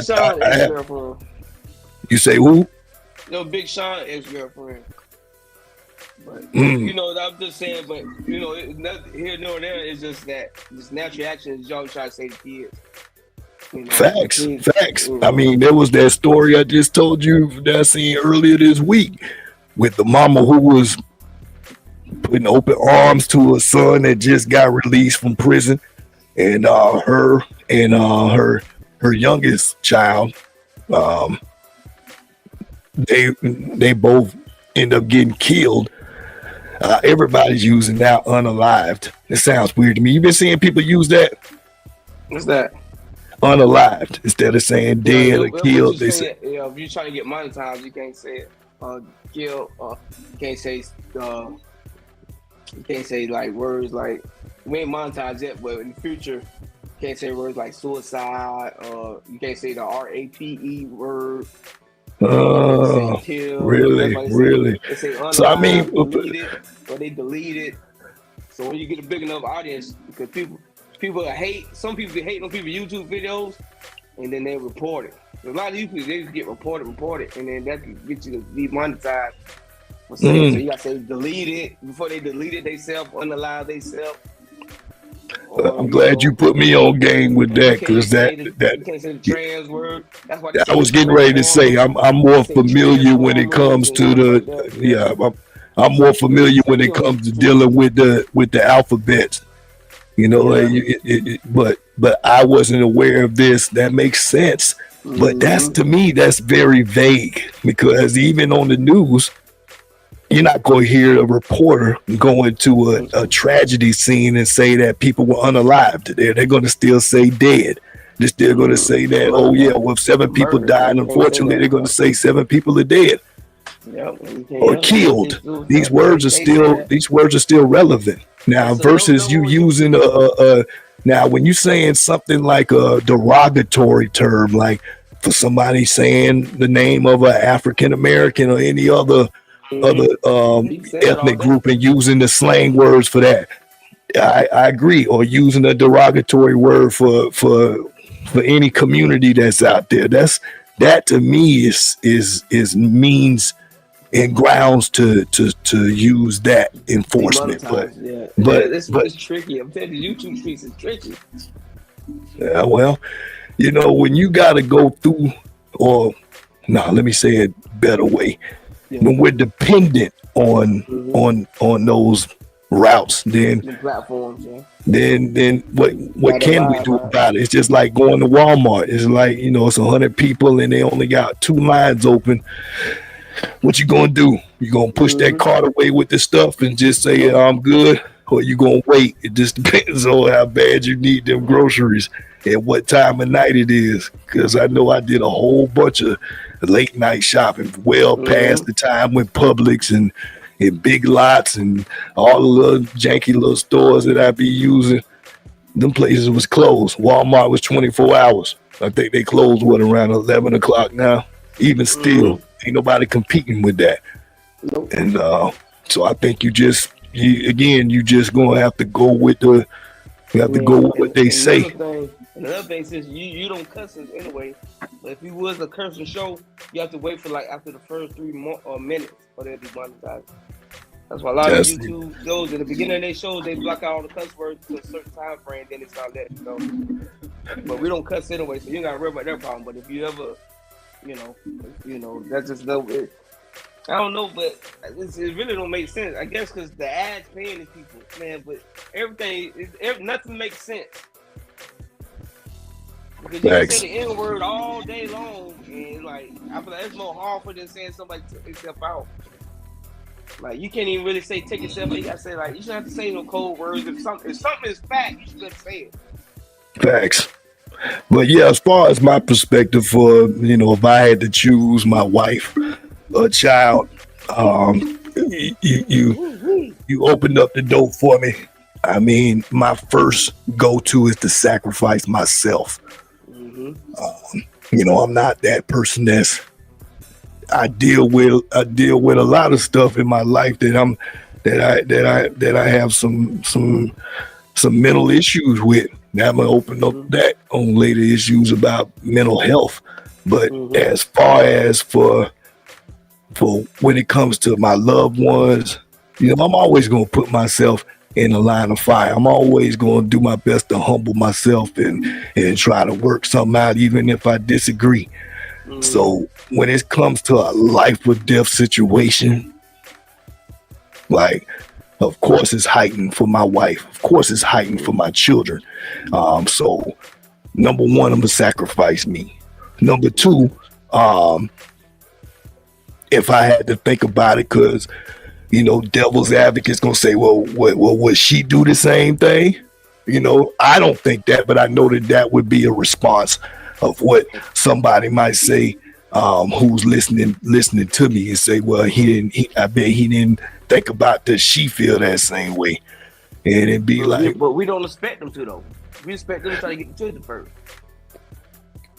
Right. Well, see, that was where I was going with that. I would want her to save the children. Exactly. So, because like you say, somebody has to be geared to survive, and we've had these type of conversations. I've said, if anything ever was to happen, I'm always looking at making sure y'all are safe. So, I'm training her, and I pray to God nothing ever, comes into that, but. Because I mean, I'm prepared. Pistol stay in the car. But I mind my business. But I'm ready. I know I have to be ready. It ain't that. You don't want to go somewhere and say I wish this, because there's only so much control that you got. And I've been a gun owner for all of my grown life. I know. And I ain't never pulled it on nobody, because if I pull it, I know I'm gonna use it. But it's definitely. You say what now? I'm gonna leave that one alone. No, respond, brother. What you say? You say you never had at that radio station. You almost. Yeah, you about to go down, boy, that night. Over there. I remember that like yesterday, boy. Boy, that's a fact. But that was the reason why I had it too. I wasn't no duck. I knew already that we in the hood. The trap. What were nothing but lunatics walking around that building, man. That's a fact, bro. Like, we was right in the back alley where these dudes back there pumping needles and everything else back there. That was a trap.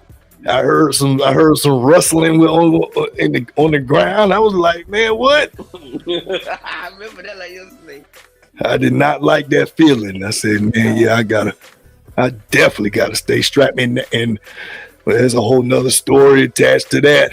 Trying to stay strapped just for that situation, and messed around and got gun education because on my way going to the radio station, I went through a sobriety checkpoint through what's the road going out there to Walmart, going towards the beach? What's that? Cortez, going off of Cortez. And you know, I ain't have no bullets in the gun, and it was just. But I was ready, but I was stupid because you need to go with the education with it too. You don't just. And so, nonetheless, we're all over the place with this conversation. Yeah, it was good. I like this. But yeah, I'm definitely an advocate of saving my children and saving my wife. So that's why I don't go to the beach. So I don't know how to get put on situations like that. I go to the beach now, boy. That whirlpool, what they call it? The current. Oh, man. Yes, yeah. I ain't got time for that. Nobody gonna make it depending on me. Big facts, brother. Yeah. We got a lot of trending stuff that came up this week.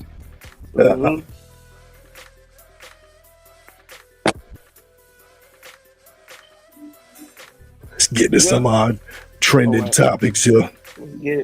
You're tuned in to the one and only, the Strategize Network, TSN.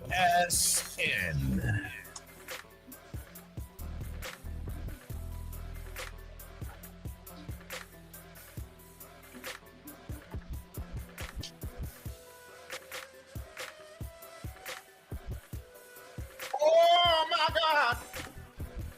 Yeah, man, this dude been trending. This meme been trending. You seen this? So would you hire this guy? You know, you got shade tree mechanics for your car. You know you had shade tree lawyers. Like these dudes that be locked up. They really do have to kind of be in this mindset. I don't know. Learning how to defend yourself. I don't know about that one. What part you don't know about? He looks clear. Hey, that probably ain't the dude. Oh, okay. Oh, that's okay. I'm like, all right. I think they probably put a picture of some other dude, but I'm probably sure there's some truth, I guess, to the story. I'll roll the dice if it's not criminal. If it's a civil case, I'll roll the dice. Criminal, I ain't not touching them. But if you ain't got the bread, you go with what they used to call the public pretender. You go. You know what you gonna do? I got to plead guilty and just give the time, stop the time. That's a fact. Just don't get in trouble in the first place. Try to stay out of it. Yeah. What about these Johnny Appleseed guys here, man? Everybody want to make all these kids. I know you got more than one. I know I got more than one, but it's a cap. Like, I don't really foresee myself having more than 3 kids. But yeah, Meat Mill always saying some loser stuff. I don't know, man, but I think if you got the finances to do it. You know, it's just I wouldn't want to have it with all them different people though. That's the hard part. That's the fact there. I mean, you know, in this climate that we're in right now, it's like, bro, like all this, well, you know, don't go 50-50. Like, come on, man. Like if you are on that mindset though, you don't really need to be thinking like that. You need to be already well off. You got things put in motion. You're not living week to week. You got things that's gonna continue to produce. And for most black men, that's not the reality, unfortunately. and it has not been mine. So that's why, until I started to be able to find and create those type of opportunities, thanking God. I mean, I didn't want any kids. I mean, most of our friendship, I ain't had no kids. Well, I was watching you having yours and being older than you, I was just like, I don't know about that for me, brother. It's good though, man. I'm glad you had it, man. Every man deserves to have some.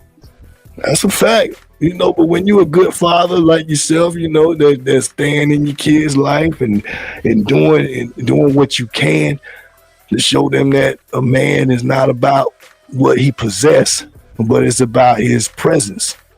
That's the difference. And it seemed like to me you're doing something right, because I always see you.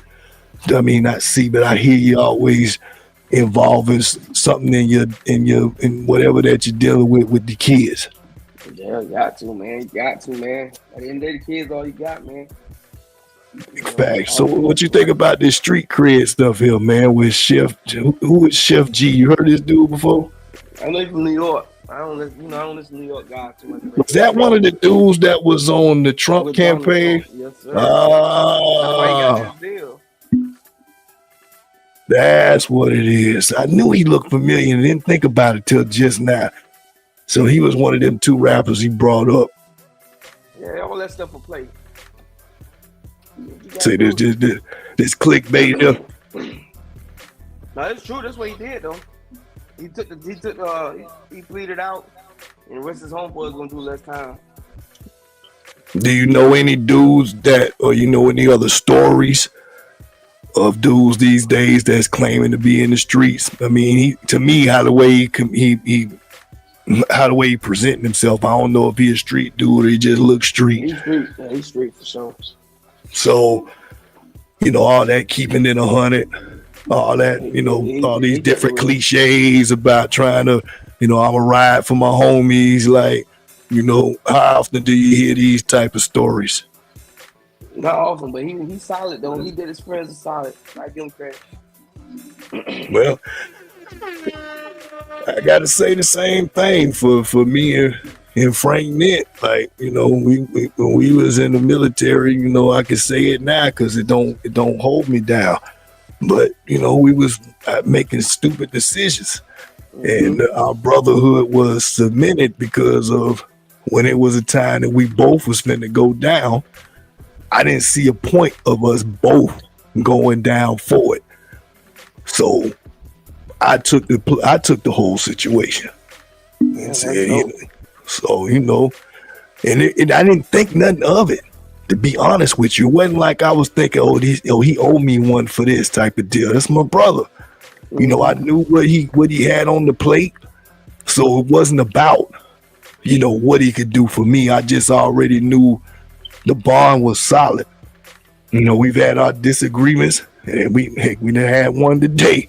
But at the end of the day, I love him, and likewise for him. So but nonetheless, that was pivotal for our relationship, even though we shouldn't have been in that situation anyway. But that was, I guess that's what resonated with me on this story here, was knowing that I was in that situation, and I done been with a couple of real ones that they took they took the heat for something that we was both together in. It just didn't implicate me, and it was like, well, they had something on the other, and so it's like, okay, he ain't got nothing to do with this, and that really wasn't totally true, but to this day we still brothers. So so that's, you can't find these type of too often, man. And I ain't no street dude. I done been in the streets, but that's by choice. I've had to learn how to navigate it, but nonetheless, I don't call myself no street dude. I don't live by no street code. I got no problem having to use the police for certain things, but that's not my go-to. I'm not the guy that I don't need to snitch on nothing. Ain't about that. It's about being a taxpayer. And if somebody come to my house with some problems that's violating my privacy, and I'm not at the shoot first mindset unless I see that it's putting me into a situation in my family. Other than that, I got no problem calling the police. Come do what you're supposed to do. But aside from that, I feel like we as American citizens should exercise our own rights here as much as possible without having to involve government, city government, law enforcement, all of that. So, but yeah, man, this dude here, it seemed like you already nailed it. That he's a stand-up dude, at least when it came to that. Man, BBLs, brother. I think people are really starting to see it in a different light. Is it really as popular? I think the people who have it. You think it's still popular, or just the people who have it, and ain't really nobody trying to get it done as often now? Oh, they getting it done, man. But is it the black people that slowed down? It's all the Hispanics doing it now. Mexicans. You go to Walmart in Florida, that's all you see is BBL. BBL capital. With the Spanish ones. All of them got it. Well, I mean, it started. It's the acronym say Brazilian butt lift, which is that's a Spanish. That's Portuguese. No, that's Portuguese. I mean, if you want to be specific, the rest of South America, they're the only country, if I know, that speak Portuguese. Everybody else speaks Spanish. So come on, man. But so to me, there's still some cultural dynamics in that. The Billboard Music Awards. Did you watch that? I know you're a fan of watching award shows. I'm not. I didn't check this out. I didn't know it came on. Somebody want to blow Willie now? Well, what was trending more for me was the Erykah Badu. When she came in there dressed up like Sarah Bartman. That's my next topic. But she came dressed up like this, and at first I didn't know what that was. I thought it was just because of not being able to reference it to anything. I was thinking it was just because Erykah Badu, she's different. She can wear something that she doesn't just go with doing things by normal standards anyway. So I just kind of credited it to that. I just said, she must be on your speed. Maybe this is a push for some other type of notoriety or promotional needs for what she was doing next. That's what I was thinking. Anyway, this is referring to Sarah Bartman, who trying to pull up her video. Man, it's kind of sickening to think what they did to this woman.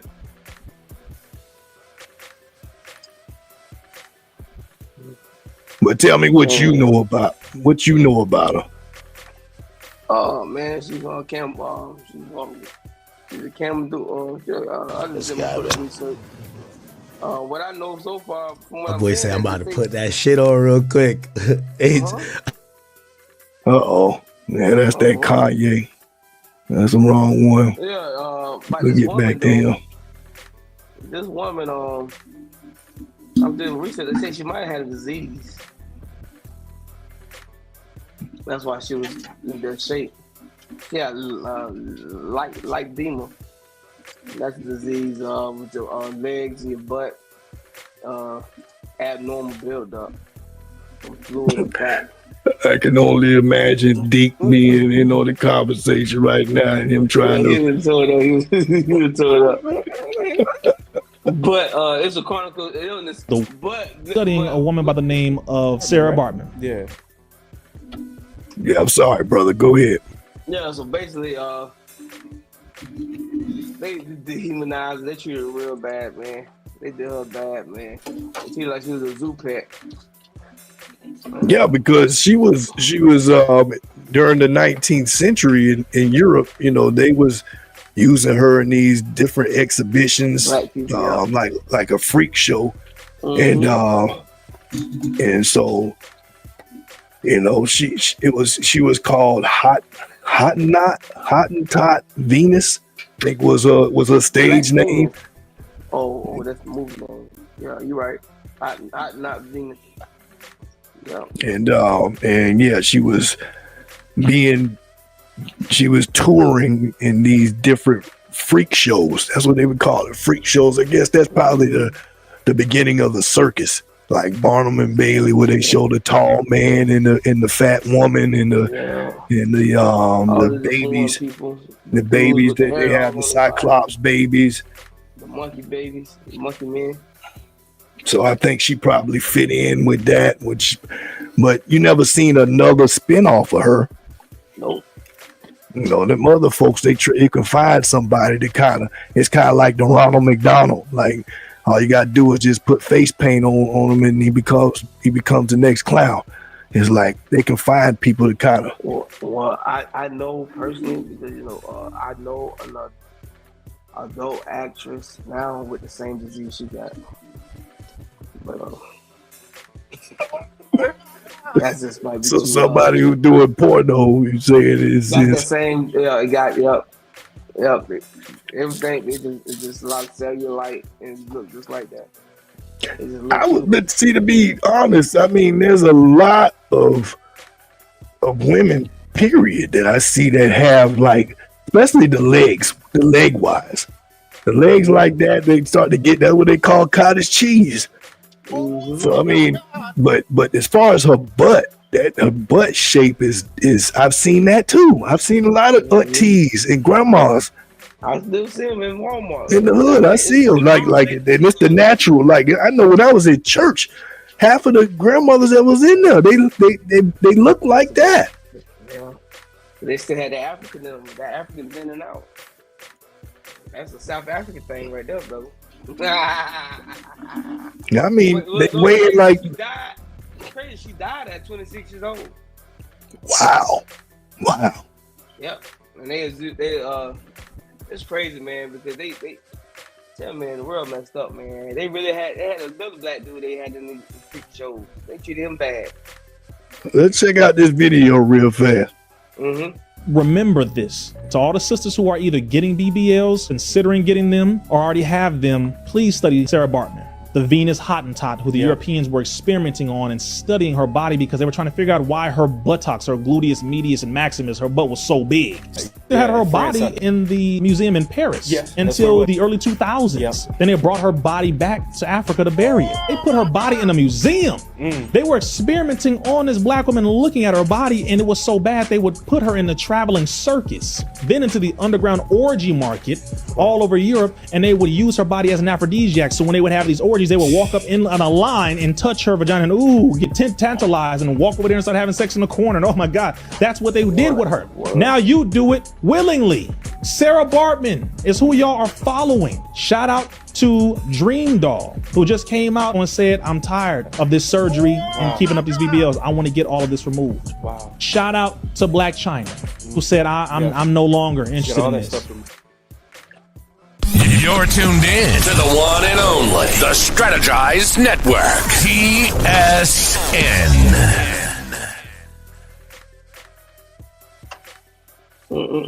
Yeah, brother, it's crazy.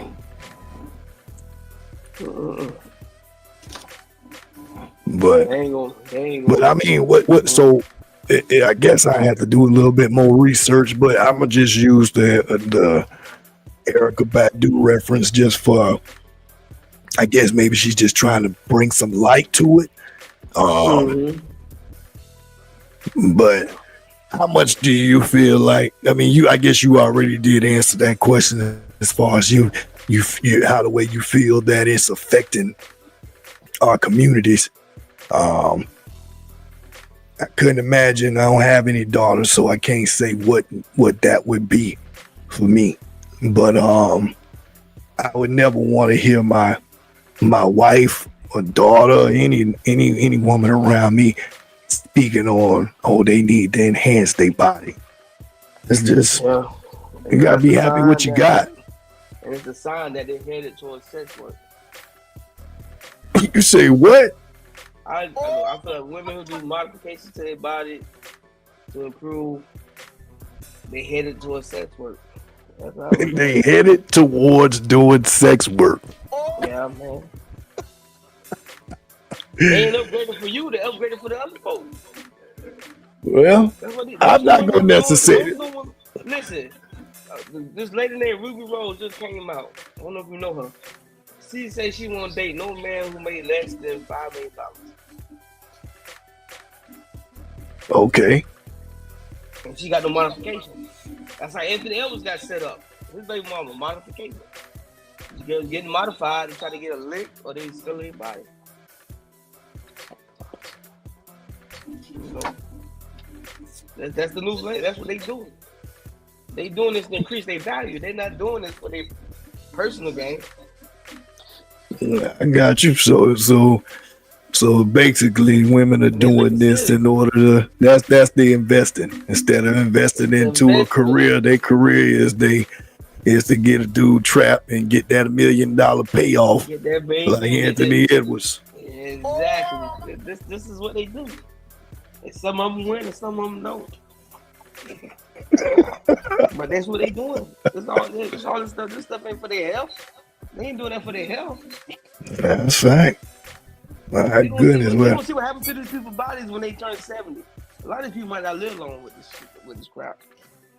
Yeah, same thing for tattoos. My tats ain't looking fresh like they used to. Yeah, well, you know, man, gravity wearing them out. Mine too. Gravity wear your body out over time. You know, that's different than getting you got ink in it that's still bad, but it's different than getting stuff taken out, put in, and silicone and all that. What you think about Ja Morant? Did you see about this here when they wanted to?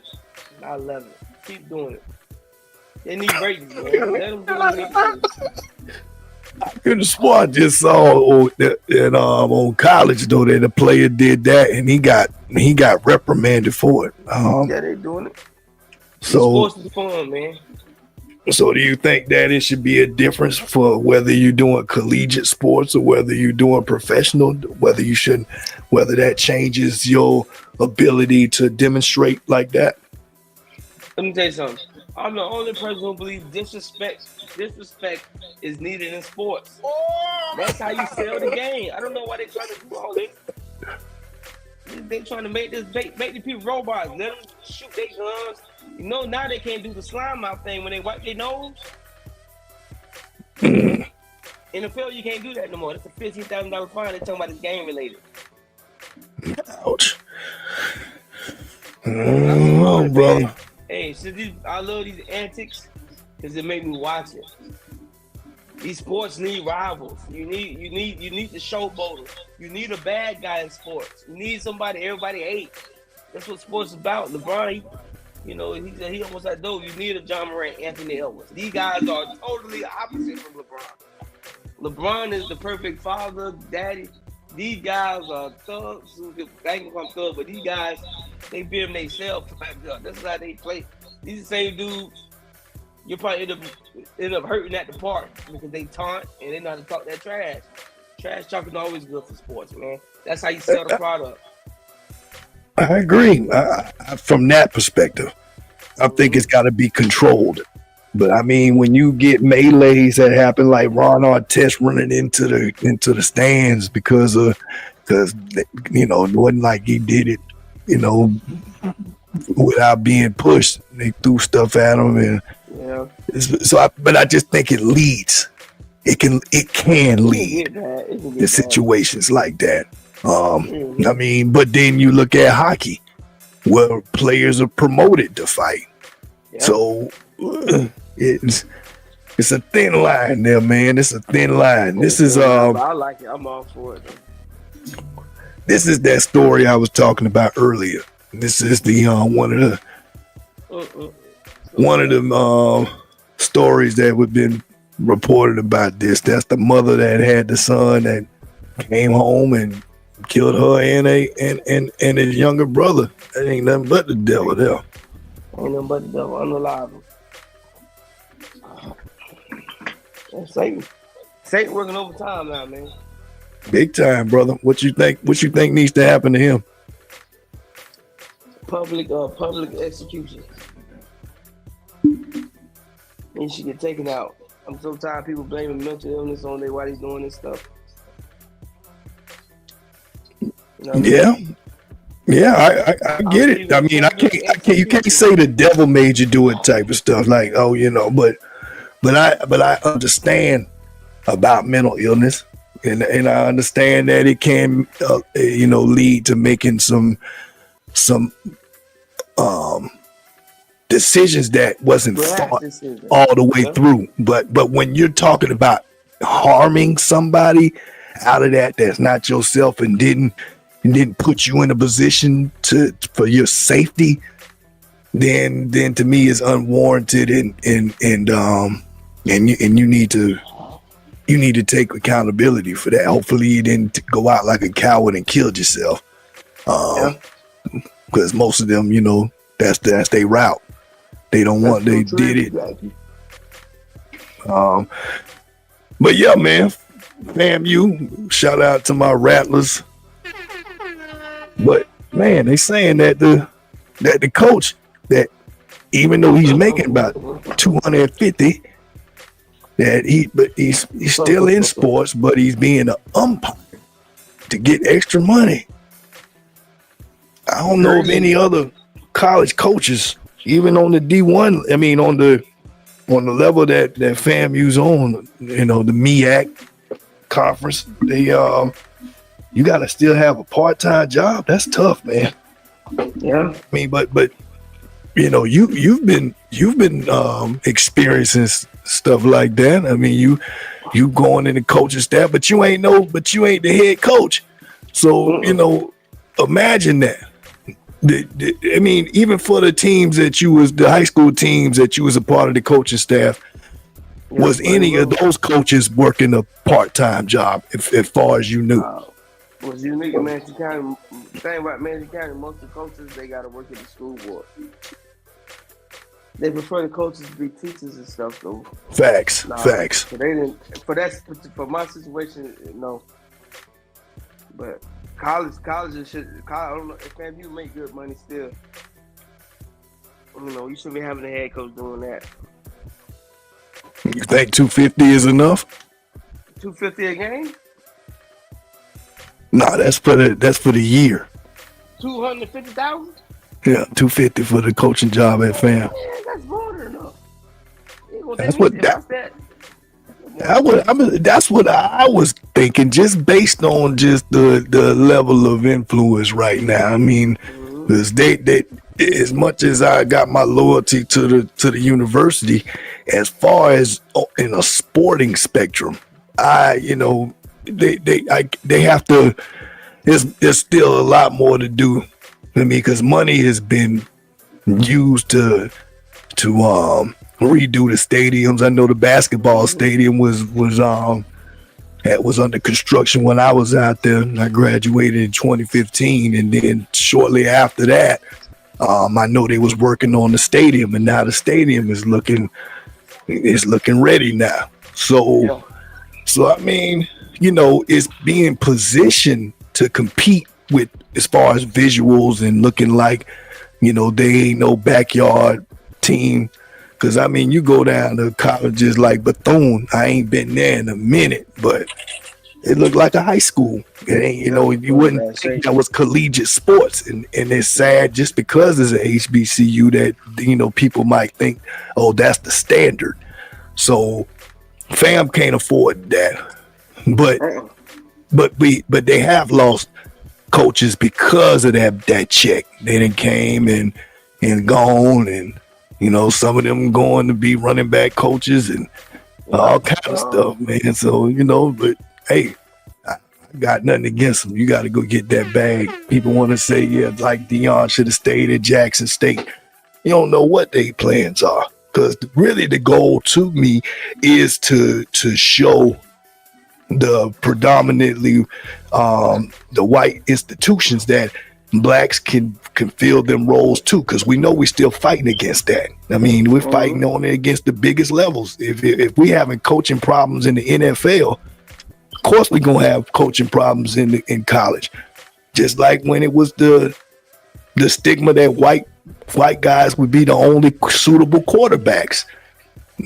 It took a long time to debunk that. Now we know that we knew that wasn't the truth, but now it's acceptable, because now you got the Patrick Mahomes, you got they winning Super Bowls now.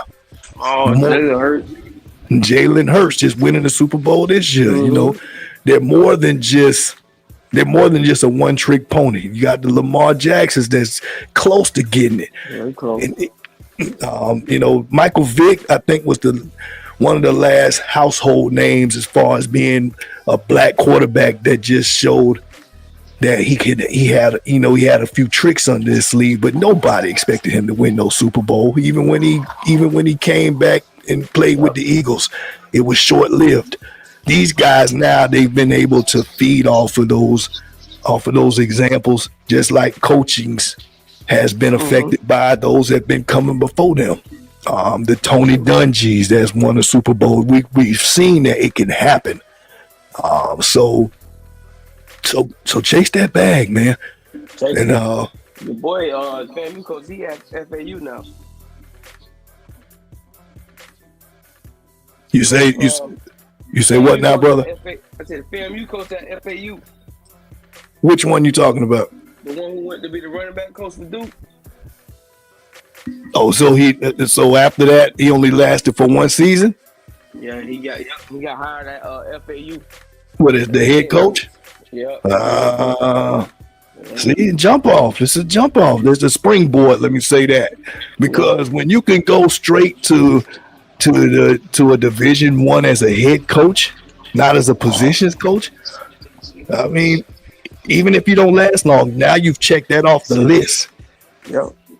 How many black coaches are being hired as a D1? That's why it was easy for me to understand for Deion to go to Colorado.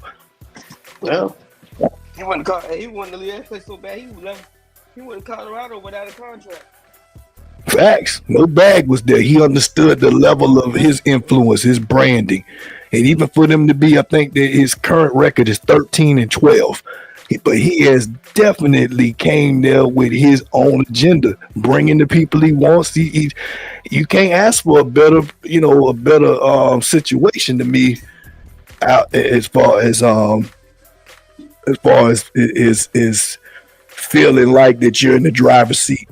And you bring your son there, both of your sons, so much that they got clout that they ain't really cashed in on, because Shiloh, he don't even look like he probably come in as a free agent somewhere, but they saying he may not even make it. He ain't good. He might not make it. He ran a 4.4 today, but I don't know. He ran a 4.4 today? Yeah, the pro days. I seen your boy LeJohn Wester. He ran a 4.5. Oh no, that ain't good. No, but his stats look better to me. He look better. Even though they play in two different positions, but nonetheless, I guess that's also just going by what the scouts are saying. What I'm seeing trending on media, everything I hear about the Sanders brothers ain't good. I actually was seeing, even when they was speaking on Shador going to the Giants, they saying I seen a tagline saying a giant mistake. So they don't like those Shador.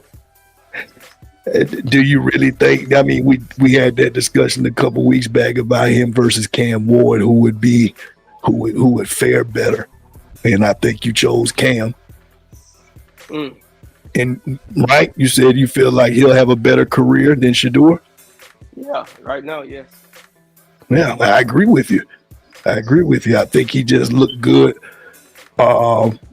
You know, at the limited competition that they were playing in Colorado when he really needed to show up. And I'm not judging him that he can't adapt like Lamar Jackson. Lamar Jackson today is not who he was when he came out of Louisville. He was very one-dimensional. He had a strong arm, but his accuracy was horrible.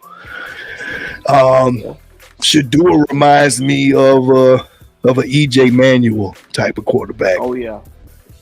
You know, got some mechanics, but not a Jameis. I don't see him throwing 50 touchdowns, even though he got 50 interceptions with it. I don't see Shador doing that. I see him throwing a lot of interceptions. I see him being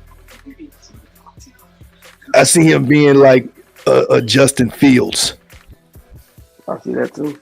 He may do decent for the games that he starts, but I don't think nobody's gonna roll the dice and keep him as a starting quarterback too long. I think he'll start to crack because I don't think he's a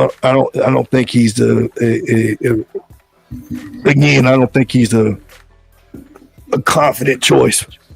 Nah, me either. I see the signs too. Yep. But what about the NBA playoffs before we get ready to get out of here? What you seeing here, Jokic? He just scored 60 points. Yeah, he and had a triple double the other day. So they still putting him in contention for the MVP. What you think? I still like SGA from Oklahoma City. Yeah, I think Alexander still got it too. Yeah, I'm around with him. Joker did, but it'll be a crime if SGA don't get it. Mm-hmm. Well, we got Kanye doing his Kanye thing. Excuse the language. Let's get to this Kanye. All right.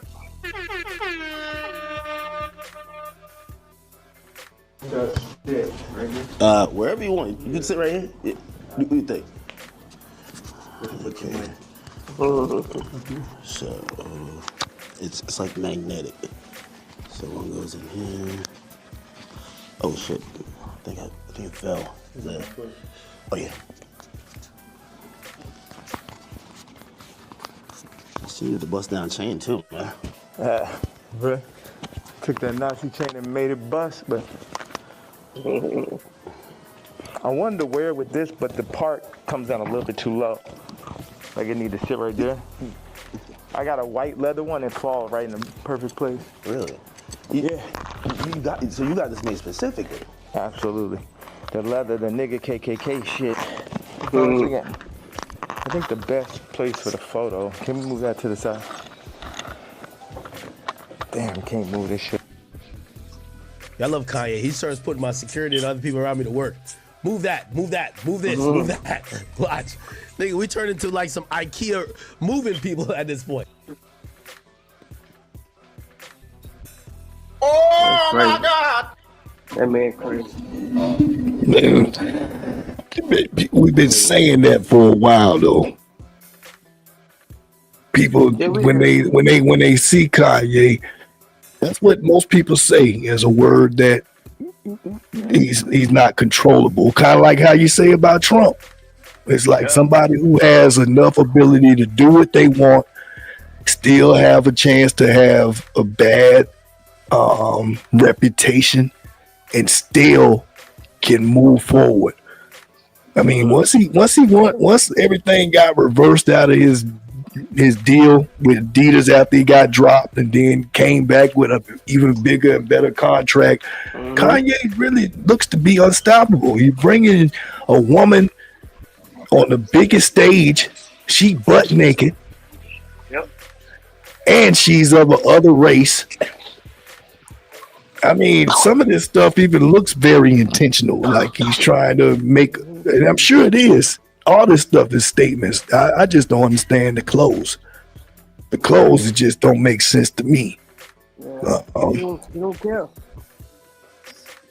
But this right here, I think I understand. I may understand a little bit because of his tension with the Jewish community. But as far as with the Ku Klux Klan narrative that he's putting on this, you know, that has nothing to do with the Jews, as far as from the perspective I'm seeing. But exactly. So exactly what he's trying to display on this, and with DJ Academics being ousted out of the the hip hop favorites right now, I think both of them are using that negative energy to try to push this for us to really care about it.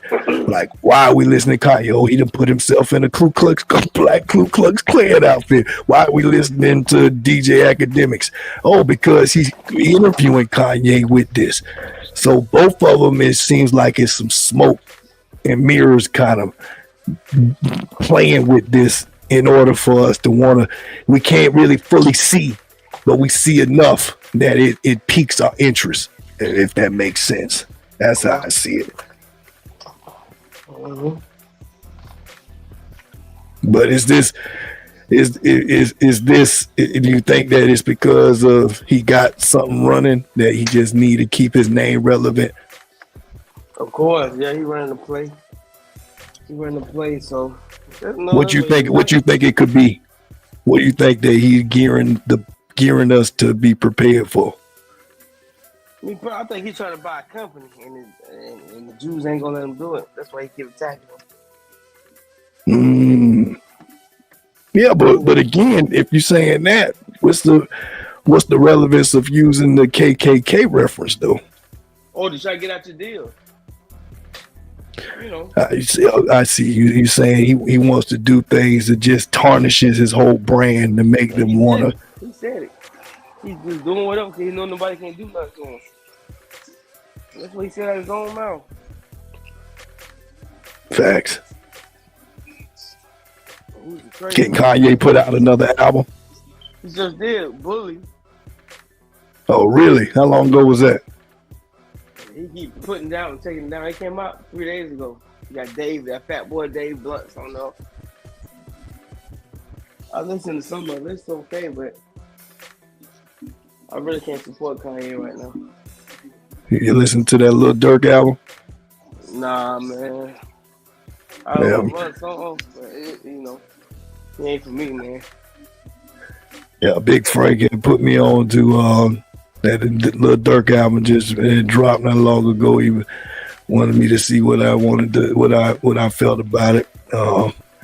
Not a Durk fan. The production on it was definitely on point. I don't think he did this. I don't think he's doing like Tory Lanez and R. Kelly are doing from recording from prison. Pretty sure this stuff he was sitting on. I don't know. I believe he was sitting on it. But some of the stuff he's saying, it seems like it could have already been, Yeah. It could have already been recorded. It don't really show a timestamp. Let me say that. Mm-hmm. So, but he got a few of them in there. Can't front. We'll talk about that one next week. But yo, man, anything else you got before we close it out, my brother? That's it, man. Shout out to the fellas, man. Deke tapped in for a little bit, but I'm not sure where he went. And shout out to Deacon Weezo. Shout out to Frank Nick. Shout out to KT Cruz.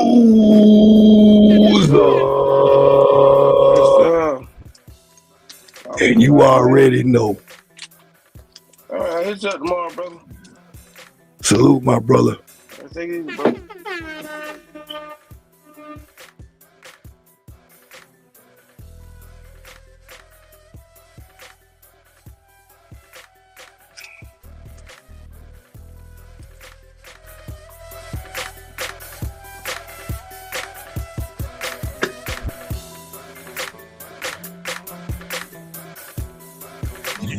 tuned in to the one and only, the Strategized Network, TSN.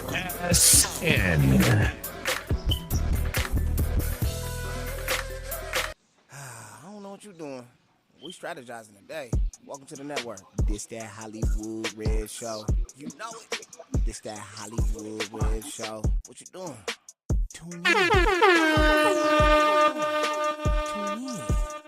Hey. This that Hollywood Red Show. Let 'em know. This that Hollywood Red Show.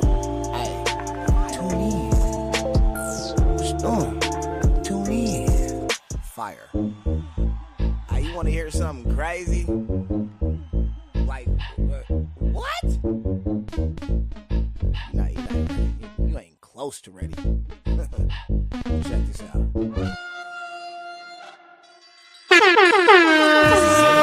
Until next time, this is a Hollywood Red Show on TSN, the Strategized Network. Right now.